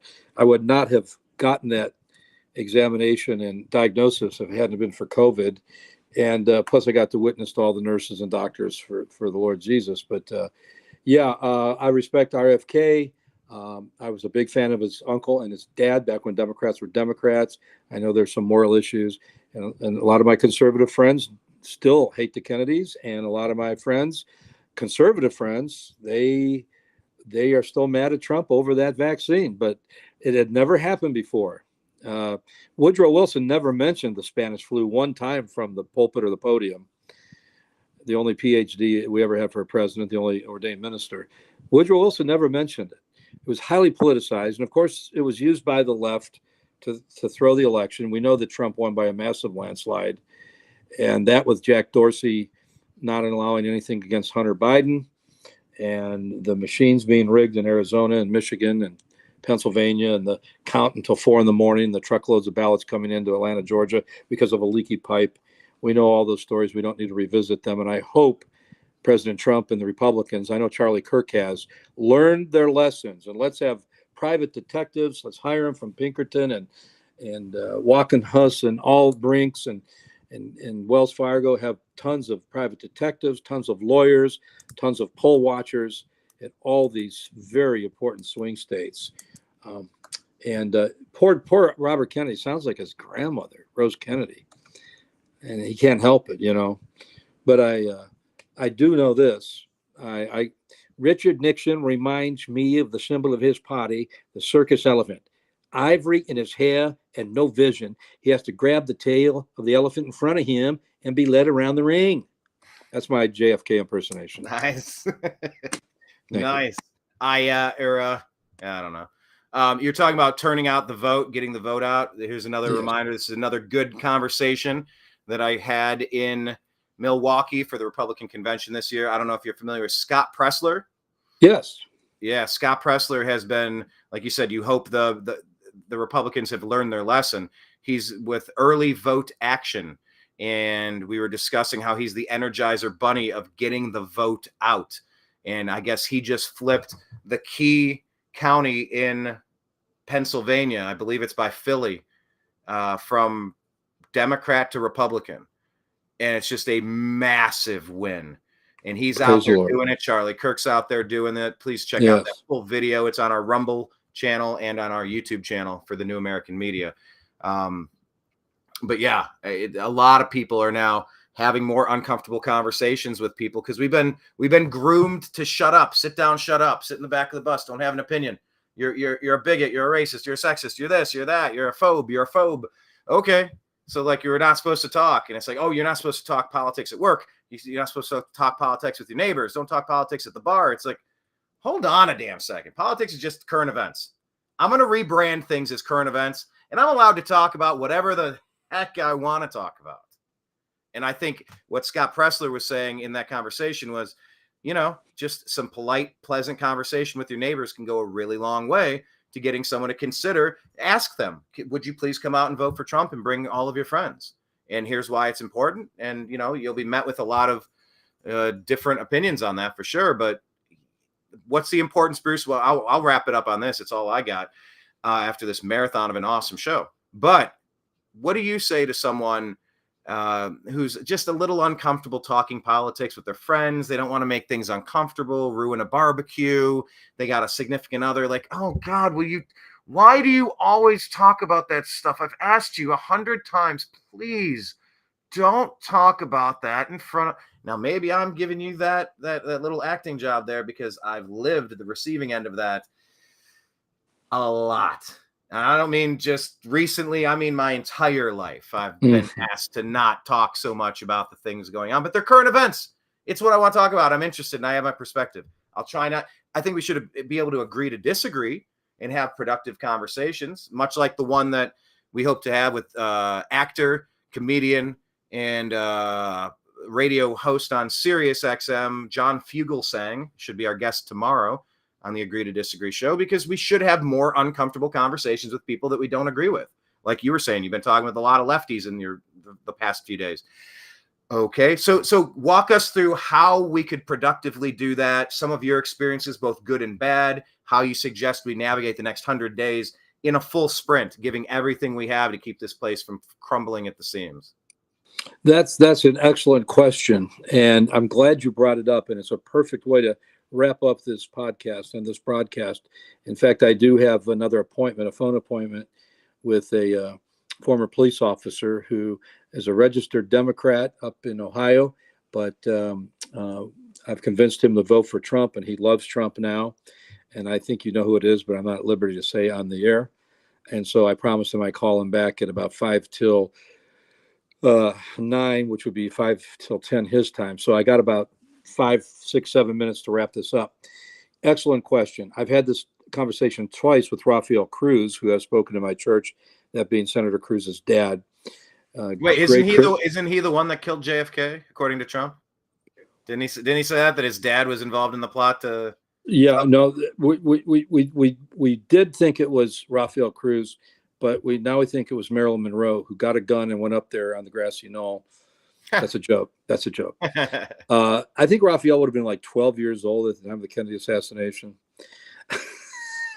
Yeah, it was something like Trump said he had a photograph in the Inquirer that showed Ted Cruz's father with Lee Harvey Oswald. You're like, oh my God, Trump, what are you doing? Really? He's a stand-up comic, like you say. I mean, yeah, Raphael, maybe a lot of things, but he's not a paid assassin. Plus, he would have been like 12 or 13 in 1963. And of course, Raphael is a spirit-filled preacher, and he's denied that. Plus, I can tell you who the shooters were, and Raphael was not one of them. Okay, but yeah, that and other people have brought that up that hate Cruz. I think that skateboarding hippie, that lightweight politician, brought him up. The fake Mexican, what's his name?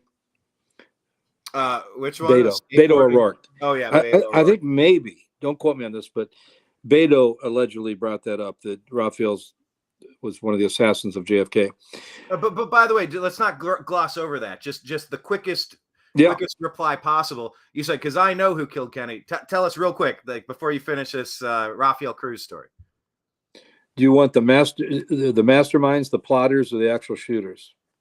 3 sentences. Give me the masterminds, the plotters, and the shooters. The elevator pitch, 1 sentence each. The masterminds, the plotters, the executors. Let me save the mastermind for last. Okay. Okay. The plotters. The plotters were high-ranking members and renegade agents of the CIA and malcontents in the FBI, members of the military-industrial complex, and the 2 leading godfathers of La Cosa Nostra, Carlos Marcella, who was the godfather of the entire country out of New Orleans. Obviously, he'd be the godfather of Louisiana. Lee Harvey Oswald's uncle was understudy. And Sam Giancana in Chicago. Those were the planners. The shooters were Roscoe White, who was a Dallas police officer. He was the badge man behind the picket fence. And some of my friends will, we agree to disagree. We may have different people at different locations, and this guy may be there and this guy may not be there. But he was the infamous badge man. He was a cadet for the Dallas PD, and he was stationed at Atsugi Air Force Base, the intelligence and radio base in Japan, in the Marine Corps with Oswald. I just missed the assassin at the picket fence at a restaurant at a historical group I was in, and he had just left with a contingent of reporters and bodyguards, and he's just been released from prison. He was in the federal prison out in Rockford, Illinois, and James Files was his name. He was one of 2 of the final headshots. President Kennedy was shot in the throat, twice in the back. I've seen the original autopsy photos before they were doctored, and once, maybe twice in the head, also a frontal wound. James File is the one who shot him in the head at the corner of the picket fence on the top of the grassy knoll. I don't know, Roscoe White may have been the other assassin, but there was another guy, and I don't know who that one was, shooting from the colonnade. And then there was a mafia hitman in the Del Tech building, which was perpendicular to Elm Street. And he actually went by an alias, and it slips me. I should have written these names down. When you get to be 65, 66, the names don't come quite as quickly as they used to. I know how that goes, man. I could relate to a little bit of Biden's rambling and some of Trump's meandering through. Now he's talking about his golf game, and he's always like, it's stream of consciousness. My wife says I take the longest route possible from point A to point B. So I like the scenic route, but I get lost on it. I start looking at squirrel, and then I'm stuck on a squirrel for 5 minutes. I'm like, hang on, what was I? I was just talking about something. What was I doing? Yeah, so no worries. That happens to me too. Yes. He was on the 2nd floor of the Del Tech building with a rifle sticking out of that window. The name did come to Eugene Braden. And he also had a By the way, alias. if we didn't notice the brilliance there, that was me filibustering to buy Bruce some time so that he It worked. could recall the name. That's a Okay. little inside baseball right there. That's how you make the sausage, people. That's how you throw a life You lifeline. threw me a lifeline, and my Yeah. memory served me correctly. Yeah, Eugene Braden was thank you. Excellent sausage making. You have hit the big leagues. So you're going to be the next Rush Limbaugh or the next, I don't know who. But I'll be the first Brian Engelman. I'll make my own way. That's always be yourself and be your own man. Don't try to pattern yourself off somebody else because you'll only be the second best. Mm-hmm. So that's true in broadcasting as any other form, sports, ministry, or just in terms of a man. Be yourself. Leo Buscaglia always said that. If you're a good second, you'll still be second. Jack Lawrence was the rifleman on the top of the building because they didn't have snipers up there. They should have, and that was on top of the jail building, the county building, and county records building. And there were actually 2 snipers and a spotter on the 6th floor, and another rifleman on the 2nd floor of the depository with a British Enfield rifle. The only thing that I can tell you about the guy on the 6th floor is one of them. He had a code name, but I did not know who that person actually was. But anyway, Roscoe White, James Files, Jack Lawrence, and Eugene Braden.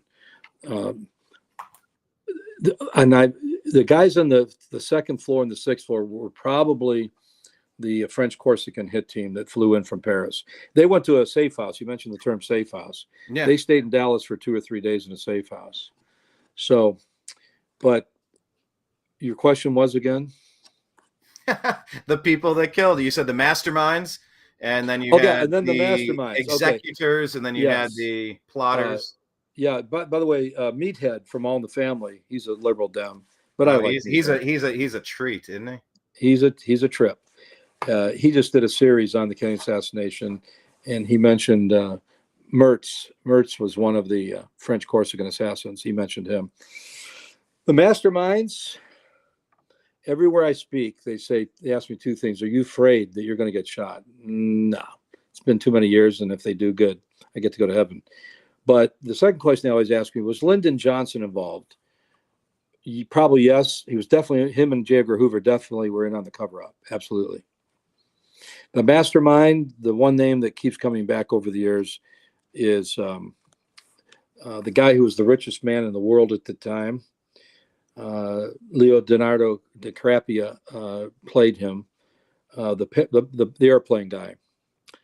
You know, we've been on the air for what, 2.5 hours? So who was the richest man in the world? 3.5, but who's counting?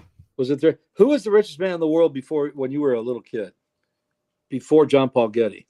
Well, I mean, you got the Rockefellers, but Trump's always been on the top. You know, he's always... Rockefeller and Trump. The guy was a pilot. He crashed his plane. Lindbergh? Not Lindbergh. No, that was the Spirit of St. Louis. Pilot who crashed his plane. Richest man in the world in the 50s and 60s. He was a movie producer.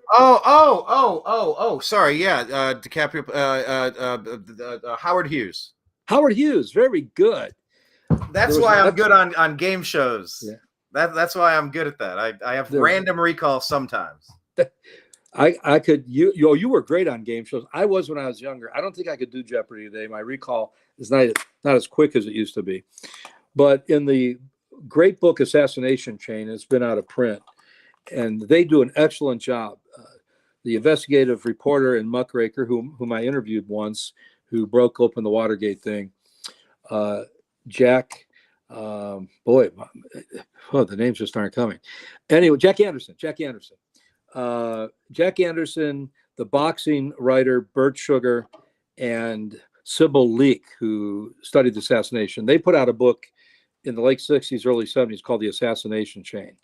And they said, if you're not a member of the cabal and the deep state, they will take you out either by assassination and or impeachment and or assassination. And Nixon and Reagan, they went after Nixon and Reagan. They tried to bring him out with impeachment. Iran-Contra. Nixon should have hung in there with Watergate and just come out like Reagan did with Iran-Contra, he would have been okay. But to cover up his minions, like my friend G. Gordon Liddy, he started lying. And once you dig that hole, it's hard to climb back out of that hole. The lies just get bigger and deeper and better. But Jack Anderson and Sybil Leek and Bert Sugar, the boxing writer of all things, they tied all the assassinations together because you see the same faces popping up. They tied the assassination of President Kennedy to Malcolm X, to Bobby Kennedy in 1968, to Martin Luther King in 1968, just prior to that, to the impeachment of Nixon and the assassination of Wallace and the Watergate, at that time, the Watergate scandal. And guess what, Brian? The same names and faces keep popping up in all of those scenarios. The assassination chain. If you can ever find that book at a half-price books or at a garage sale, grab it because it's rare. So, speaking of rare books, anyway, the mastermind, they said the mastermind was Howard Hughes. Howard Hughes. I don't know who the mastermind was. I wish I knew. Okay. All right. It had to be a billionaire. It could have been LBJ. Most people, if you take a poll, they say Lyndon Johnson. But Lyndon Johnson was in the motorcade right behind him with the bullets flying. I don't know if he definitely covered it up. He knew who did it. But you got to also understand, like, some people are giving Kamala grief, like, you allowed Biden. He's been mentally not there for a long time. You knew better. You should have said something. It's like, she's so out of her depth. She shows up, the deep state has their apparatus going, and she's just told, hey, here's what you're doing, here's how it goes. Don't leave the script. Like, you're just kind of stuck at some point like that. Have you heard the latest? Have you heard the latest about being stuck like Chuck?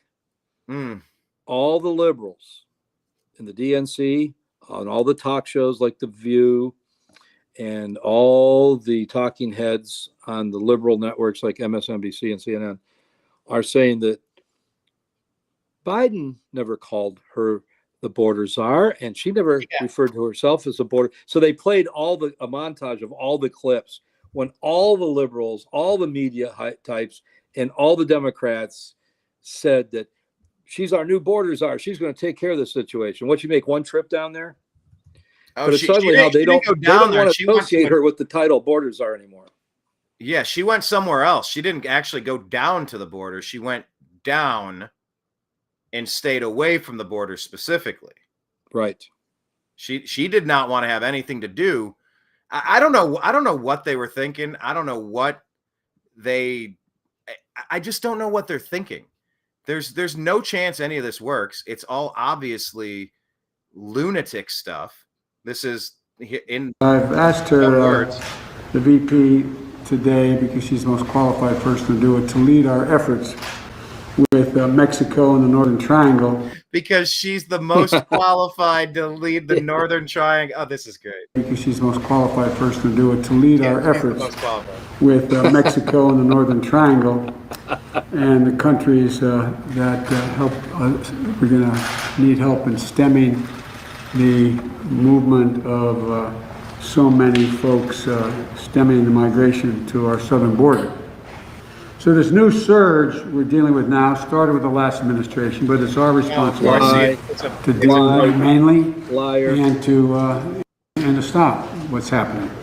And so this increase has been consequential, but the vice president's agreed, among the here we go. Multiple other things that have her leading, and I appreciate it. Wait for it. Agreed to lead our diplomatic effort and work with those nations to accept the returnees and enhance migration enforcement at their borders.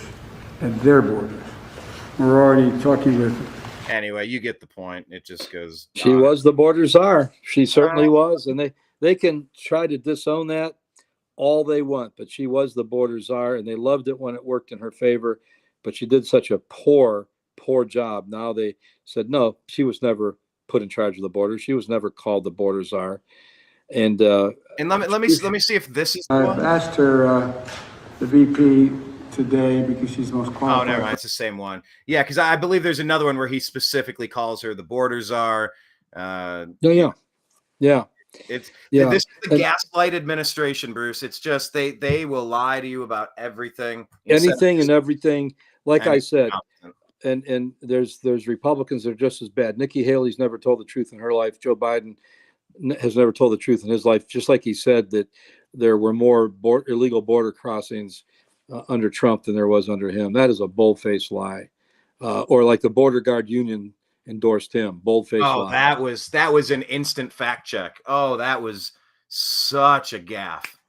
Yeah. What a snapback. What a clapback. That was yeah. Well, To Brian, clear the record, we are not, nor have we ever, and we are fully endorsing Donald Trump. Yeah, that was an immediate fact check. Make Biden look like the liar that he always has been. Social media has changed everything, Bruce. Like I get to be the program director and the on-air talent and the engineer and the producer and the booking agent for my own network. Who could have predicted we would have the same power if they're not putting their fingers on the views and just letting the content speak for itself? You know, certain platforms. Look, these conversations are thriving. We're tired of the script. Hollywood's just cranking out a crappy script after crappy script. Oh, horrible, awful. You know, You know, I mean, both literally and figuratively. Like as in, you've seen Wag the Dog, right? Yeah, right. You know, this is all a Hollywood thing, and just they're awful at it. This is a bad B movie from this deep state, dirty Democrat Party. Yeah, like I said, you can't make this up. And if you put it into a movie, it wouldn't be a great political movie like The Candidate with Robert Redford. It would be at best a B-rated movie. Nobody would believe it. It would be fiction, and the lies just continue to come. And I love that little placard or motto or that thing you put on the board, that medallion that says, you know, we lost our faith in everybody and everything. Everything is cheaply made because it comes from China. And I do have to run, but I want to remind your viewers to pray for President Trump and Mr. Vance. Can you do me a favor? Can you lead us in a prayer? Can you actually kind of? I would be honored to. And you know, Glenn Beck does that in his studio. And even if he has an evangelical or a fundamentalist Baptist preacher come in, he's a Mormon. He'll have them open up the blaze in prayer in the studio audience before they go on the set or before they go on the air. Let's pray. Heavenly Father, we pray for our country. Thank you for Brian. He's a patriot. To say that his uncle and godfather is both impressed and proud would be an understatement. Continue to bless him. Bless the outgoing of this show. May it continue to accrue new viewers and listeners and watchers. May it just go viral in a good way. And Father, I pray that you'd open the door to more high-powered people to be interviewed. We pray for our president, that you would protect him even more. And thank you for saving his life in Butler, Pennsylvania. We ask for divine protection over his kids, his children, his wife, his staff, his cabinet, future cabinet, former cabinet, and also his campaign staff. And bless the good media. Bless Real America's Voice. We pray for Steve Bannon tonight while he is held as a political prisoner. You would think we lived in a third world banana republic or a communist nation like China or Russia or Germany in the 30s. Lord, please protect Steve Bannon. Help him to get out. Thank you that Peter Navarro is now out. Help Brian and I get a good night's rest. Bless my wife, Cassandra, for her support, my church. Bless my two sons, Jason and Justin, who as preachers spread the word and the truth. And we pray for this coming election, Lord, that you will get Republicans out to vote. That's another constituency. Just plain Republicans don't vote anymore. And the evangelical and fundamentalist vote, and the right wing, evangelical right wing, get them out to vote. And thank you, Lord, for truth. The Bible says you shall know the truth, and the truth will make you free. And that's what Brian Engelman is doing with this great, great platform. And thank you, Father, for it. And we ask it all as you bless us and bless our president, and God bless America. In Christ's name, amen. Amen. Yeah, that's how you end a show. That is how you end a show. That was excellent. We need more of that. Do you know Mark Davis? Do you know Mark Davis here in Dallas? He was Rush's #1 fill-in until they lured him away to a big station in Dallas, 50,000 watt or 30,000 watt station. And he has Mike Gallagher on every morning. And he begins his show, and he's a secular guy. He's not a minister or a priest or a preacher. He begins his show on the air in prayer every morning now. Mark Davis, check him out. That's actually a really good idea. Okay, final thing on the way out the door. Your book that's out of print. Are you doing something with it? Tell people about that. And are you? Come on, I'm holding your feet to the fire here. You gotta. Thank you, nephew. Thank you. Yes, I'm pushing. I'm gently pushing. Thank you. We're going to reprint that. I get requests every month of my life, every other month at least. And also, we're going to work on that sequel that your father, Robert Engelman in Cleveland, shout out to him and Dina up in Brunswick, that we're going to use his idea for the title, Eternal Frame, because something in my blood tells me that this Crooks kid was framed in some way or another. I don't know how yet. And I'm not saying he didn't shoot. The first book was The Eternal Flame, the torch on President Kennedy's grave. And my former wife, who passed away with cancer, Connie, named the book there. And Robert Engelman, his dad, and my dear friend, of course, my buddy up in Brunswick, who fathered two great football players, I may add, Chris and Brian here. He came up with the title for my second book, Eternal Frame. We're going to have a twisted picture frame with Oswald's picture in it. I may now put Thomas Crook's picture in it as well. Brian, you're doing a great job. Great program. God bless you. Godspeed. Hey, thank you so much. I appreciate your time. And we'll end today's show by playing the outro. I don't know if you've ever seen this, Bruce. This is one of our supercut intros. If you haven't seen it, we'll play it on the way out the door. One final reminder, please follow the Agree to Disagree show and the New American Media in all of the places, including patreon.com/the New American Media if you'd like to contribute to help fund us, going to the Bronx or Washington, D.C. or Milwaukee, because we are doing it ourselves. So we appreciate viewers like you, and link up with us on X at American_media_. Special thanks to Bruce Engelman out there in parts unknown, Texas, doing the good thing, helping the community, trying to be a light and a beacon. And I'm signing out here. I appreciate your time, everybody. Go MAGA. Go MAGA. Take care. Thank you. Victory.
Ah.